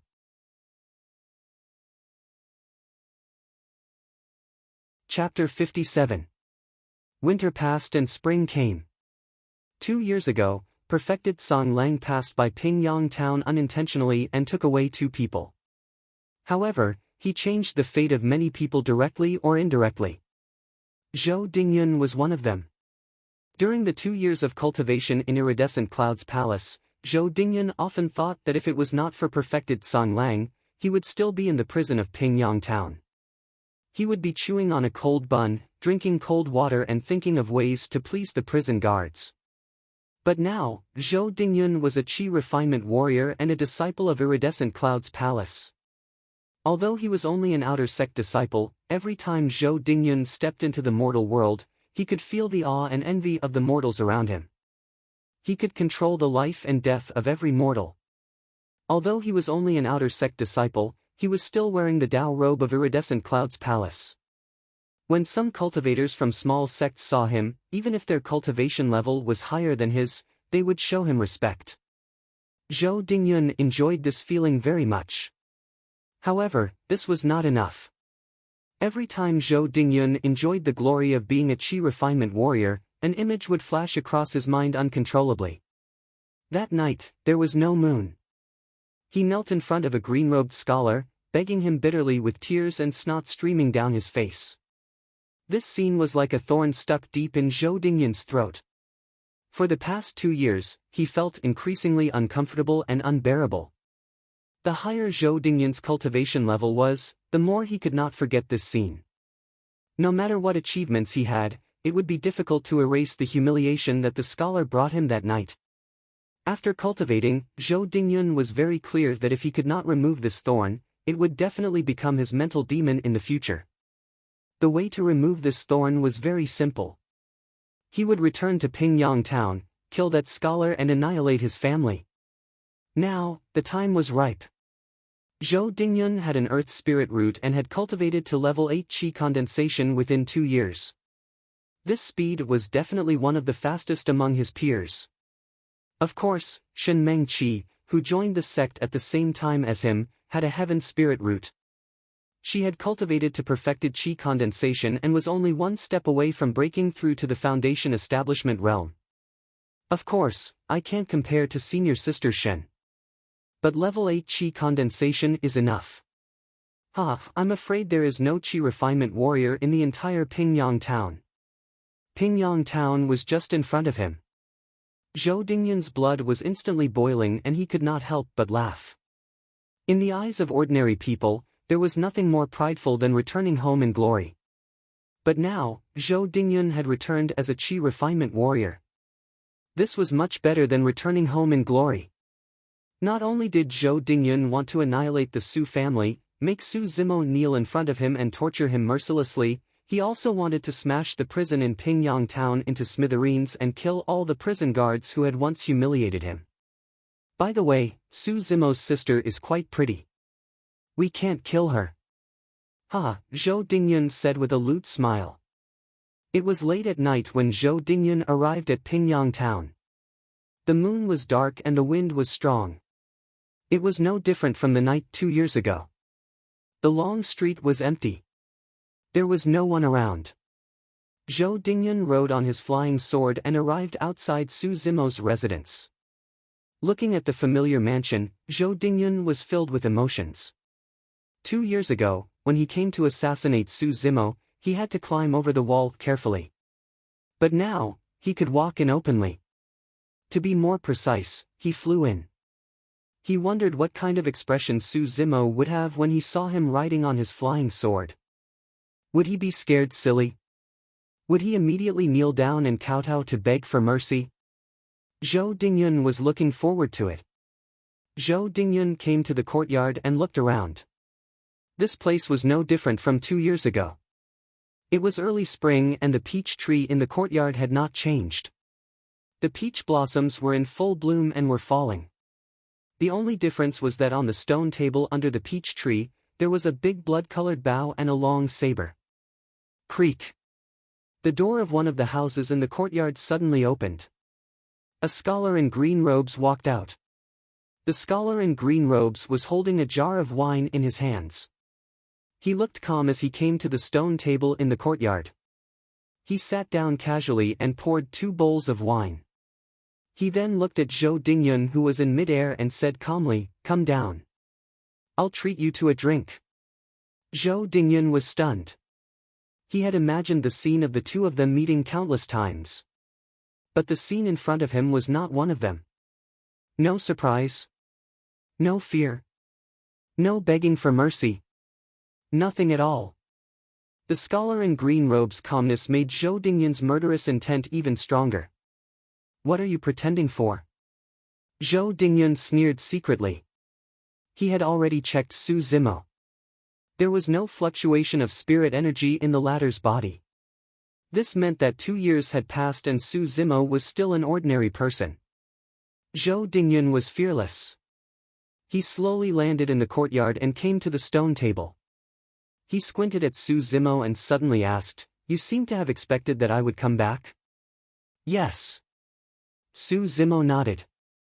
2 years ago, when I let you go, I knew that you would come back. You scholars are so smart. Zhou Dingyun laughed loudly. There was a flash of mockery in his eyes and he changed the topic. However, this little cleverness seems a little childish in front of me. Zhou Dingyun had been observing Su Zimo. He wanted to see something from his face. But Zhou Dingyun was disappointed. Su Zimo just looked at him calmly. His eyes were clear and there was no fluctuation in them. Zhou Dingyun laughed dryly. Fate is so wonderful. Who would have thought that the ruffian from Pingyang Town 2 years ago would become a Qi refinement warrior now? The change is too great. Oh, right, do you know what a Qi refinement warrior is? Zhou Dingyun looked at Su Zimo provocatively. Su Zimo sighed softly. He seemed to be a little emotional.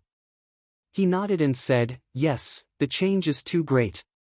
Do you know why I chose to come back at this time?" Zhou Dingyun raised his eyebrows and asked. "Why?"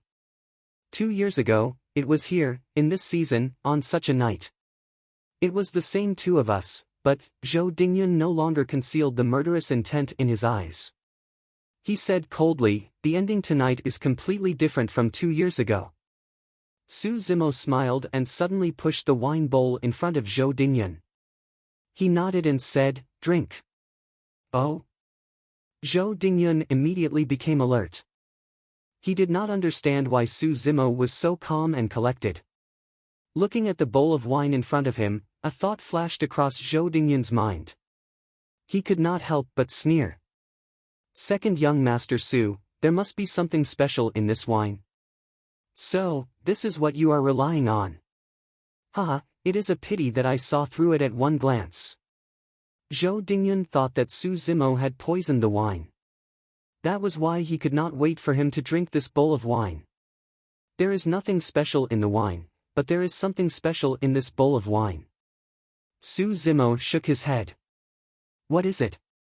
Zhou Dingyun asked instinctively. "This is called wine for the road." Su Zimo lifted his head and looked at Zhou Dingyun. He said calmly, "Drink this bowl of wine and I will send you on your way." Upon hearing this, Zhou Dingyun instantly felt a chill down his spine. When Su Zimo looked at him, it was as if he had returned to that night 2 years ago.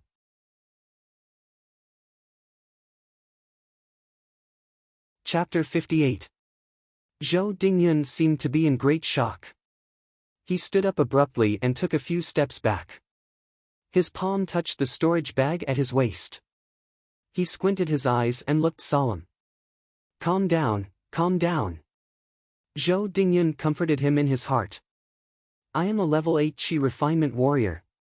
Compared to 2 years ago, I have been reborn. How can I be frightened by a scholar? Su Zimo is just a mortal. What can he rely on? Are you not drinking?" Su Zimo smiled and shook his head. "If I don't drink, I won't have the chance anymore." "Pretentious!" Zhou Dingyun shouted. He slapped his storage bag and took out a flying sword. A beam of spirit chi shot out from his fingertip and the flying sword shone brightly. It was an inferior-grade spirit weapon. "Quick!" Zhou Dingyun calmed himself down with the flying sword in his hand. He pointed forward and the flying sword turned into a beam of light. It pierced toward Su Zimo instantly. Su Zimo did not move at all. He was like an old monk who was meditating. The flying sword stopped at Su Zimo's glabella. It would have pierced into his glabella if it had been another inch. However, Su Zimo's expression was normal. He did not even bat an eyelid from the beginning to the end. Zhou Dingyun thought that Su Zimo had been scared silly. He could not help but laugh sinisterly. "Su Zimo, if you kneel down and beg me now, I can still consider letting you live. I think you are mistaken about something." Su Zimo stretched out his palm and held the flying sword in front of him gently. He said calmly, "Here, in this season, on such a night, it will still be the two of us. However, the outcome will not be much different." Seeing that Su Zimo actually used his palm to hold the sharp inferior-grade spirit weapon, Zhou Dingyun could not help but reveal a trace of cruelty in his eyes. He was really ignorant. Su Zimo said again, "If there is a change, it would be 2 years ago when I let you go. But now, you can't leave. Damn it, you are still spouting nonsense. I will cripple one of your palms first." Zhou Dingyun cursed loudly. A ruthless look flashed across his eyes. He controlled the flying sword and twisted it forcefully. At the same time, Su Zimo's palm curled and shook. "Paw!" A crisp sound rang out like a sudden clap of thunder. Zhou Dingyun was shocked. There was no blood and flesh flying everywhere as he had imagined. On the other hand, Su Zimo's palm was unharmed. What surprised Zhou Dingyun even more was that he had lost control of the flying sword. How could this be? The next moment, Zhou Dingyun saw another scene. The surprise in his eyes turned into horror. Su Zimo slowly opened his palm. The flying sword lay quietly in his palm, covered with cracks. Su Zimo loosened his grip, and this low-grade spirit artifact actually turned into a pile of fragments, scattering on the ground. A low-grade spirit artifact was wasted just like that. Looking at Su Zimo's eyes that were gradually turning cold, Zhou Dingyun's heart sank to the bottom. He finally realized that 2 years had passed. He had become a level 8 Qi refinement warrior, and this second young Master Su in front of him was no longer the weak scholar he used to be. He finally realized that Su Zimo was not referring to him when he exclaimed that the changes were too great, but Su Zimo himself. He finally realized that the bowl of wine on the round table might really be his last wine. For a moment, Zhou Dingyun still could not understand how Su Zimo could shatter his low-grade spirit artifact with just his flesh and blood. Zhou Dingyun also did not want to delve into the reason behind this. Now, he only wanted to leave this place and get as far away from Su Zimo as possible. Zhou Dingyun took out another flying sword from his storage bag. This was only a pseudo-spirit artifact. In the iridescent cloud's palace, it was already a great gift for an outer sect disciple to obtain an inferior-grade spirit artifact. Just now, it had been crippled by Su Zimo's bare hands. Zhou Dingyun stepped on the flying sword, soared into the air and flew outside. Before leaving, Zhou Dingyun could not help but turn back to take a look. He saw that Su Zimo was not in a hurry to get up. Instead, he drank the bowl of strong wine on the stone table unhurriedly. He then stood up and tied the long saber on the table to his waist. He carried the quiver of arrows on his back and lifted the blood-colored bow in his hands. Zhou Dingyun swallowed his saliva and turned around. He activated the flying sword with all his might and sped away into the distance. The wind whistled in his ears. As the wind blew, Zhou Dingyun could not help but shiver. Unknowingly, he had already broken out in cold sweat. Not long after, Zhou Dingyun was already far away from Pingyang town. Songlang mountain range was not far ahead. It was pitch black and there were faint roars of spirit beasts. Zhou Dingyun heaved a long sigh of relief. He finally felt at ease. At this moment, a cold voice suddenly came from behind Zhou Dingyun. Do you still remember that night 2 years ago when you knelt down and begged for mercy and the oath you made? Upon hearing this, Zhou Dingyun was scared out of his wits. He almost lost control of the flying sword, lost his balance and fell from midair. Su Zimo. This voice belonged to Su Zimo. How could it be? How did he catch up with him? Zhou Dingyun's face was pale and he broke out in cold sweat.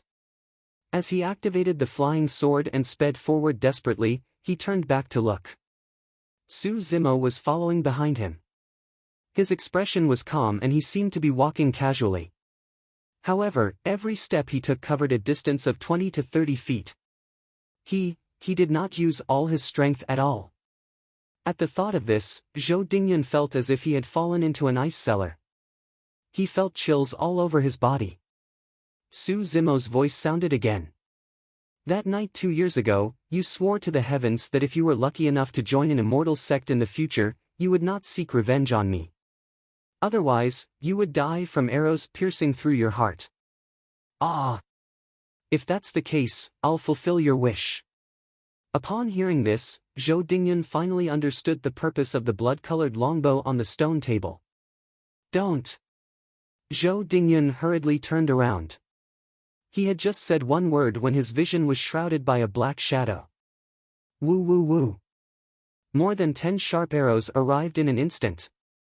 Poof! Zhou Dingyun felt a pain in his chest. It was as if he had lost something in his body. He felt weak all over and fell from the sky. With a thud, Zhou Dingyun fell to the ground. His body was covered in mud and his lower body was dyed red with blood. Hee hee. Zhou Dingyun tried his best to lower his head and look at his chest. His flesh was badly mutilated and there was a bloody hole the size of a bowl. His heart had been pierced through by more than 10 sharp arrows. Arrows piercing through the heart. Everything seemed to be predestined and predestined.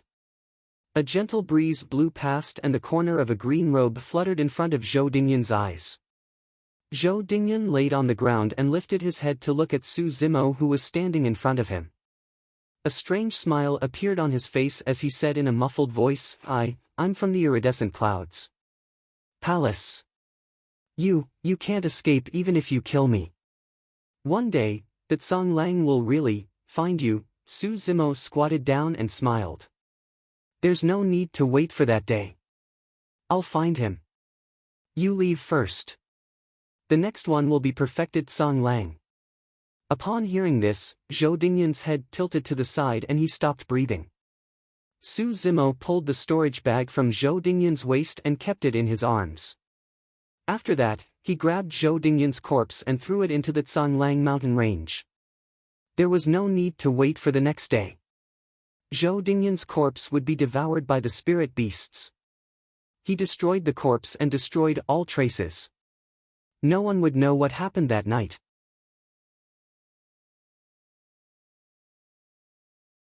Chapter 59. The reason why Su Zimo did not leave Pingyang town immediately was that he wanted to wait for Zhou Dingyun. If Zhou Dingyun returned to Pingyang town and could not find Su Zimo, he would definitely shift his target to the Su family. The emperor's edict had a great deterrent effect on the various vassal states. It might not be useful to the Qi refinement warriors, let alone the disciples of Iridescent Cloud's palace, one of the 5 major sections. Su Zimo could not leave with peace of mind if Zhou Dingyun was not dead. Just like what Su Zimo said to Zhou Dingyun, from the moment he let him go, he knew that he would come back. It was just that Su Zimo did not know when Zhou Dingyun would come back. But he was willing to wait. Perhaps it was because he was worried about Zhou Dingyun, or perhaps it was because he was reluctant to part with the mansion, the cultivation field and someone else. He waited for half a year. For the past half a year, Su Zimo was not in a hurry to cultivate the 4th section of the 12 demons of the Great Wilderness, marrow cleansing. Instead, he continued to cultivate the first 3 sections of the body tempering, tendons transformation and bones strengthening to strengthen his body and spirit. He continued to refine the essence sealed in the scarlet flame fruit in his body. Su Zimo's realm had improved significantly. He was close to achieving phenomenal success in the first 3 sections. In his free time, Su Zimo would also practice his archery in the cultivation field. He was able to shoot more than 10 arrows at the heart. This was the result of half a year of hard work in archery. After killing Zhou Dingyun, Su Zimo no longer had any reason to stay in Pingyang town. Instead, he felt an inexplicable sense of loss. Su Zimo returned to the mansion. He stood at the door and looked at the peach blossom tree not far away. His eyes were in a daze and he did not want to leave for a long time. The dark clouds dispersed and the moonlight was like water. The peach blossoms fell one after another. It was just like that night 2 years ago. It was just that the person was not around. Su Zimo recalled a poem that he had read before. Last year in this sect on this day, the human face and peach blossoms reflected each other. The human face was nowhere to be seen, but the peach blossoms were still smiling in the spring breeze. When he was young, Su Zimo did not understand the concept in these 4 lines of the poem. But now, Su Zimo was 19 years old, and the immaturity on his face was gradually disappearing. He finally experienced the melancholy of things being the same but people being different. Su Zimo would never forget that night, when he was at his most frustrated, confused, and helpless. A woman stood among the falling peach blossoms and led him onto the path of cultivation. Su Zimo smiled, stretched out his hands, and slowly closed the door of the mansion. The closed door not only locked up the mansion, but also locked up an incomparably precious memory for Su Zimo. Only when he reunited with that person would the door of memories open. Su Zimo was looking forward to that day. Su Zimo took a deep breath after a long time, and his eyes regained their clarity. He took out an animal skin map from his bosom and carefully identified it. Then, he walked in a certain direction with large strides. Behind him, a ray of light broke through the mist. The sun rose from the east. A new day had begun. In the southwest of the Great Zhou dynasty, there was a region nearby that was extremely famous. This place was shrouded in thick fog all year round. From afar, it looked as if it was enveloped by countless unpredictable clouds. It was ethereal and otherworldly. Busybodies would enter the thick fog to check out what was going on, but they would return to the same place before long. Over time, the nearby villagers also realized that this was a place where immortals lived. Mortals were not allowed to come close. Every year, there would be a few days in the thick fog when a mountain peak could be vaguely seen. It towered into the clouds and was majestic. Every time this happened, the nearby villagers would kneel in the direction of the mountain peak and pray that the weather would be good this year and that they would be healthy. This day, a green-robed scholar came to this place. It was not accurate to call him a scholar. This person had a delicate face, but he had a long saber tied to his waist and a blood-colored bow slung over his shoulder. His attire was rather unique. This green-robed scholar was none other than Su Zimo, who had left Pingyang town. Ji Yaoxue had guessed correctly. Su Zimo indeed wanted to enter Misty Peak. On one hand, Misty Peak was mysterious in Ji Yaoxue's eyes. There must be something extraordinary about it. On the other hand, Misty Peak was the closest to the country of Yen. If something happened, Su Zimo could rush back immediately. However, on the map, only a rough location of Misty Peak was marked. When Su Zimo arrived, he could not find the location of Misty Peak despite being in the thick fog. Su Zimo walked for a day and returned to the same spot several times. He could not find a clue. In this thick fog, visibility was extremely low. Even with Su Zimo's eyesight, he could only see a distance of 10 meters. This place was like a maze. He walked around in circles in the thick fog but could not find the exit. Strange. Su Zimo returned to the same spot. He stared at the fog not far away from him, frowning and deep in thought. Ji Yaoxue had once told him that it was much harder to enter Misty Peak than other sections. Not only did it depend on one's spirit root and the grade of one's spirit root, there were also other obstacles. Even many advanced Qi refinement warriors could not join Misty Peak. However, this was also what attracted Su Zimo to Misty Peak. If it was like Iridescent Cloud's palace, which only looked at the quality of one's spirit root, Su Zimo would not be surprised by such a sect. It seems that I will have to put in a lot of effort to enter Misty Peak. Su Zimo vaguely guessed that the thick fog in front of him might be the first obstacle to entering Misty Peak.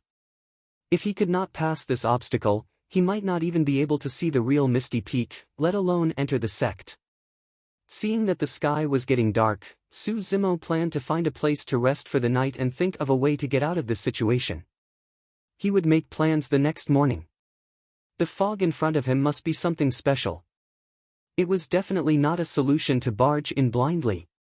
There was a small village not far from here. A woman was preparing dinner, a burly man was returning from chopping firewood, a hunter was returning home with his prey, 2 old men were squatting at the entrance of the village, playing chess with a chessboard in front of them. There were also children chasing and playing in the village. It was a joyous and harmonious scene. At the sight of this scene, Su Zimo felt a sense of warmth. He revealed a smile and walked briskly towards the village. "Uncle, I am Su Zimo from the country of Yen. I don't have a place to stay tonight. Can I stay here for the night?" Su Zimo came to the entrance of the village, bowed and asked the 2 old men who were playing chess. The 2 old men did not seem to hear him. They seemed to be immersed in the game and could not be distracted. Su Zimo coughed softly and asked again. The 2 old men still did not speak. They each held a chess piece and stared intently at the chessboard. Occasionally, they would place a piece with a dignified expression. Su Zimo was a little embarrassed. The 2 old men did not respond. Su Zimo's rash entrance to the village was a little impolite. Su Zimo smiled and turned to leave. With his ability, he could spend the night anywhere with the sky as his blanket and the earth as his bed. The reason why he wanted to stay in the village was that Zimo felt the warmth of the human world that he had not seen for a long time. Zimo was about to leave when his gaze inadvertently fell on the chessboard of the two old men and gradually froze. The game was very intense. Both sides were in a stalemate. Every time a piece was placed, the slightest mistake would result in the loss of the game. Zimo thought that since he had nothing to do, he might as well watch the game before leaving. He stood aside and watched the game.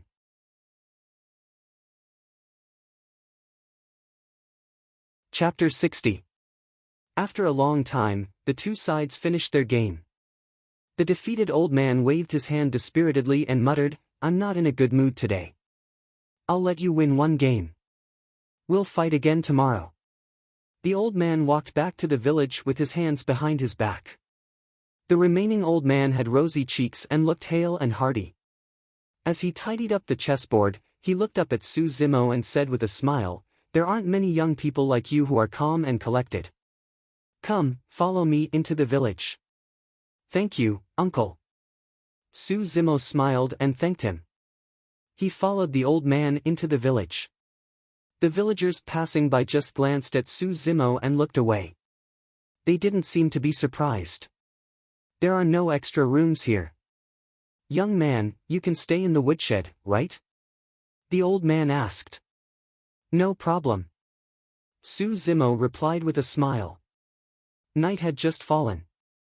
Most of the people in the village hadn't slept yet. The old people who had eaten dinner were taking a leisurely stroll in the village. The women were sewing clothes with needles and thread. Simple, and peaceful. This place was like an otherworldly paradise. There was no killing, no fighting, but everyone had a happy and satisfied smile on their faces. Zimo sat at the door of the woodshed and watched this scene quietly. He emptied his mind and didn't think about anything. The fatigue of the journey seemed to have lessened a lot. The night was getting darker. The moon was bright and the stars were few. The old people, women, and men had all returned to their houses to rest. In the village, only some energetic children were still playing and didn't want to go home to sleep.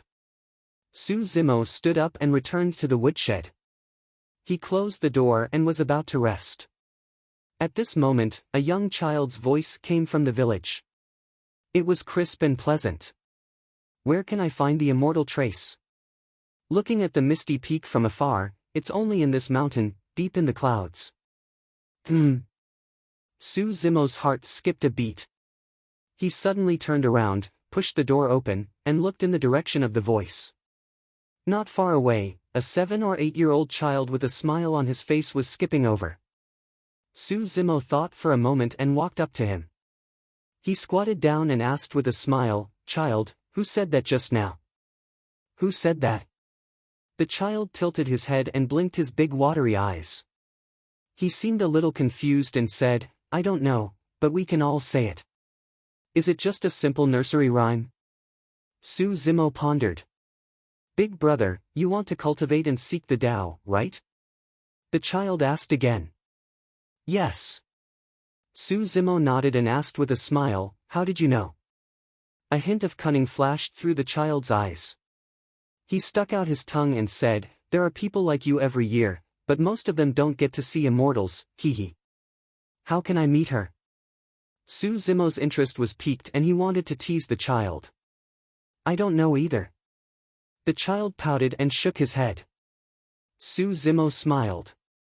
Just as he was about to get up and leave, an idea suddenly flashed through his mind. He looked at the child and asked, "Where can I find the fairy's trace?" "I can see the misty peak from afar, but the misty peak is shrouded in fog." "How can I see it?" "That's easy." The child proudly raised his chin and said, "After a few days, the fog will dissipate a little. Standing here, you will be able to faintly see a part of the peak. But it's only for 3 days. If you miss it, you won't be able to see it." Zimo was overjoyed. As long as he could see the misty peak and follow the misty peak's direction, he would definitely be able to reach the foot of the mountain. Of course, Su Zimo didn't think that entering the misty peak was as simple as passing through the fog. But this was the prerequisite. Su Zimo stayed in the village for 7 days. On the 7th day, the fog gradually dissipated. A towering mountain peak was faintly discernible in the distant clouds. Su Zimo bid farewell to everyone in the village and once again stepped into the fog. In the fog, all of his senses were lowered to the limit and his sense of direction was blurred. Su Zimo felt like he was turning east and west. Sometimes, he even felt like he was going back the way he came. Due to the dissipation of the fog, he could still see the position of the mountain peak clearly even in the fog. Su Zimo ignored everything and tried his best to ignore the illusion brought about by his senses. He merely followed the direction of the mountain peak and walked forward. All of a sudden, suddenly, a rustling sound came from the depths of the fog. It was eerie and terrifying, as though a spirit beast was walking and stepping on the grass. It was getting closer and closer. A faint stench of blood wafted over. Su Zimo narrowed his eyes and stopped in his tracks, looking in the direction of the sound. After waiting for a long time, no spirit beast appeared. It was a strange feeling. Su Zimo didn't sense any danger with his spirit perception. However, there was indeed the sound and aura of a spirit beast coming from that direction. Su Zimo had lived in Songlang mountain range for a year and was all too familiar with the smell. There was no mistaking it. Strange. Su Zimo murmured softly and continued walking forward. Roar. Not long after, a tiger's roar sounded from the front. It was deafening and had a strong aura. It was clear that the spirit beast was powerful and could even be at the level of a spirit demon. Su Zimo frowned. Logically speaking, if a powerful spirit beast or spirit demon appeared before him, Su Zimo should have sensed danger with his spirit perception. However, the strange thing was that there was no reaction from his spirit perception. However, his 5 senses could sense danger time and time again. There were only 2 possibilities for such a situation. The fog in the surroundings could either hide from Su Zimo's spirit perception or confuse his 5 senses. The answer was obvious. Those methods were nothing more than to scare off those who wanted to cultivate immortality and Tao but had weak willpower. The tiger's roar and the stench of blood were nothing more than methods to confuse people. After understanding the purpose of the fog, Su Zimo smiled and ignored the various movements around him as he walked into the depths of the fog. No matter what, the fog was rather brilliant for it to confuse a person's 5 senses. If not for the fact that Su Zimo had spirit perception, he would have been treading carefully along the way. Su Zimo gradually quickened his footsteps. Before long, he rushed out of the fog and everything before him opened up. At a glance, the vegetation was lush and lush. Green waters surrounded the mountains and everything was full of life, as though he was in an immortal realm. Not far away, there was a stone door. Behind the stone door was a mountain path paved with green stones. It twisted and turned, leading to the darkness of the fog. On both sides of the stone door stood 2 young Tao children. One was fat and the other was skinny. They had rosy lips and white teeth. When the fat Tao child caught sight of Su Zimo, he smiled and nodded, saying, "Young master, you're the first one. Please wait here for a moment. The sect will only open 3 days later to accept disciples." Su Zimo was not in a hurry as well as he waited quietly at the side. People walked out of the fog continuously. Most of them were mortals who had never cultivated before. Their faces were pale and their foreheads were covered in sweat. It was clear that they had suffered quite a shock along the way. In the middle, there were also Chi refinement warriors who broke through the fog on their flying swords. They heaved a sigh of relief when they saw the stone door. Some of the Chi refinement warriors swept their gazes across Su Zimo. When they did not detect any spirit Chi fluctuation, their expressions relaxed slightly. A few Chi refinement warriors could not help but sneer when they saw Su Zimo's attire with a bow and saber on his back. There were all kinds of people. 3 days passed in the blink of an eye.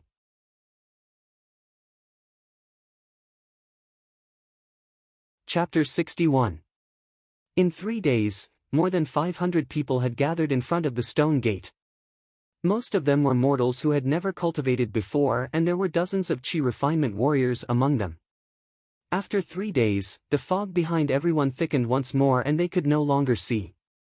Even if there were people outside who wanted to join Misty Peak, they would have to wait until next year. For 3 whole days, even the 2 Dao children standing beside the stone gate could not hide their fatigue, let alone the 500 people in front of the stone gate. They stood at a corner and chatted casually.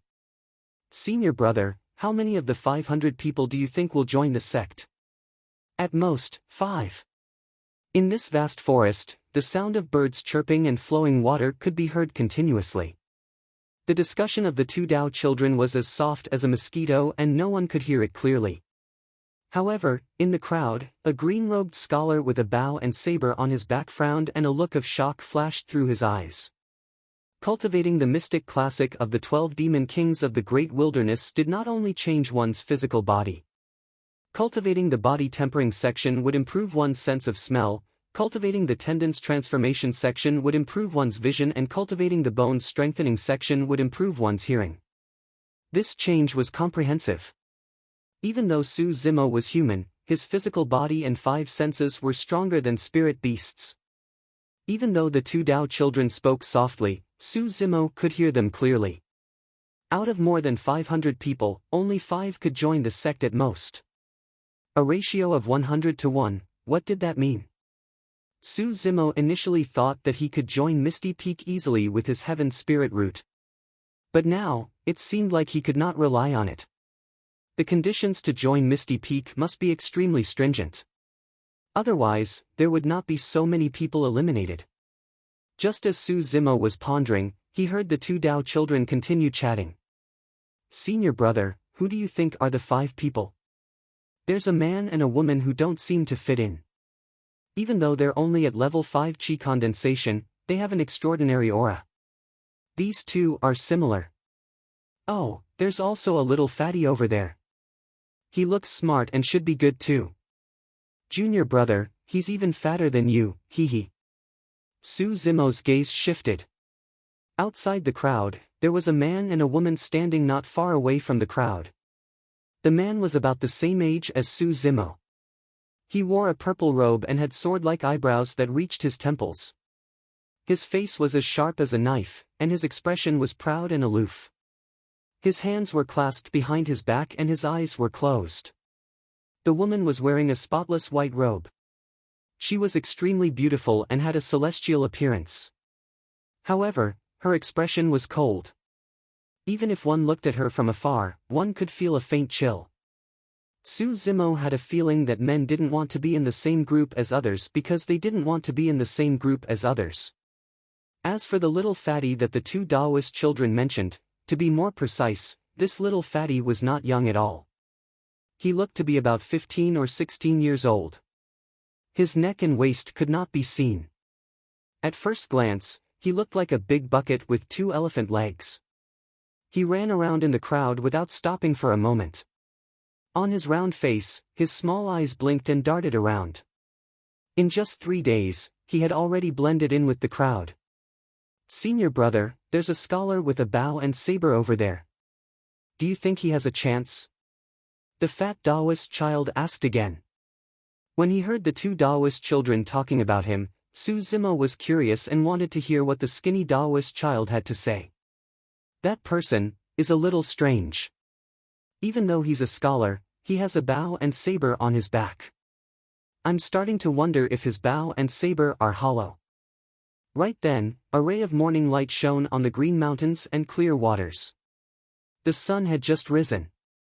The 2 Daoist children tidied their robes and stood on both sides of the stone door with solemn expressions. The skinny Daoist child raised his voice. "Misty Peak is open to accepting disciples. You have to pass 3 trials. The first trial is called the Immortal Fate Trial. The Tao of Immortality is all about fate. The fact that all of you are able to pass through the thick fog and reach this place means that you are fated with Misty Peak.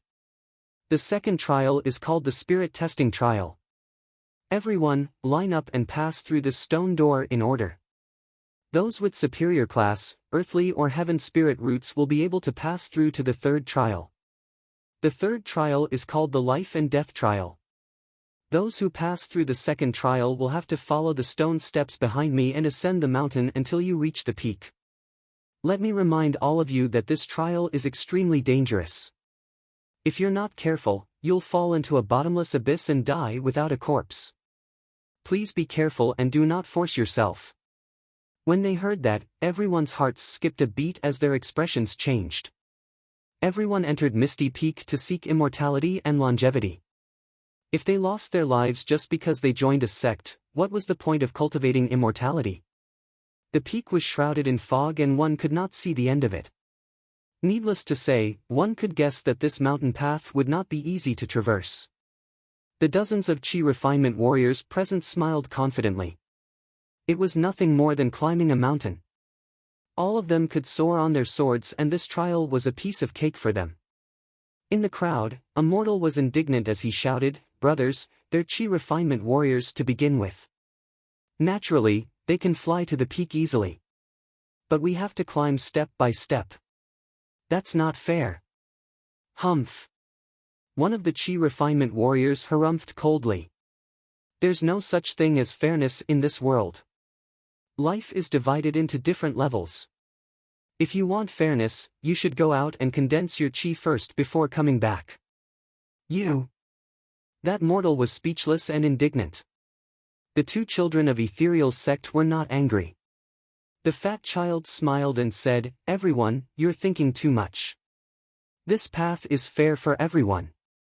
Even chi refinement warriors might not be able to reach the peak. If they're not careful, they'll be buried here as well." The fat child seemed to have said something wrong as he hurriedly changed his words in a fluster. Everyone did not think too much about it and merely thought that the fat child had said something wrong. When they heard that, many of the mortals present heaved a sigh of relief. However, the dozens of chi refinement warriors had terrible expressions. It was not easy for them to cultivate and some of them were even at level 9 chi refinement. If they were to die here just because they joined a sect, Su Zimo glanced sideways. The arrogant man in purple robes still had his eyes closed, as though he did not take the words of the two children to heart. The white-bloused woman's face was cold and expressionless as well. Her eyes were emotionless as though they were frozen.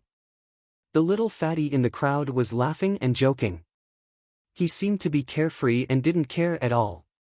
"Come on, first person," the skinny child raised his hand slightly, gesturing for the person standing at the front to walk through the stone door. That person was a chi refinement warrior at level 7 chi refinement warrior. When he heard that, the person was a little nervous. However, he suddenly stopped in front of the stone door and bowed to the two children, asking with a smile, "Fellow Taoists, is an ordinary spirit root not enough? Is there no leeway at all?" The two children shook their heads. Sighing gently, the person walked towards the stone door. The moment he walked through the stone door, a water screen appeared in the middle of the stone door with 4 different colors shimmering on it. 4 attributes and an ordinary spirit root. The person tried his best to barge through the stone door but was blocked by the 4-colored water screen. Unable to move forward, he was sent flying in the blink of an eye. Failure. The fat child looked apologetic and nodded to the person. He then looked at the crowd and declared, "Next."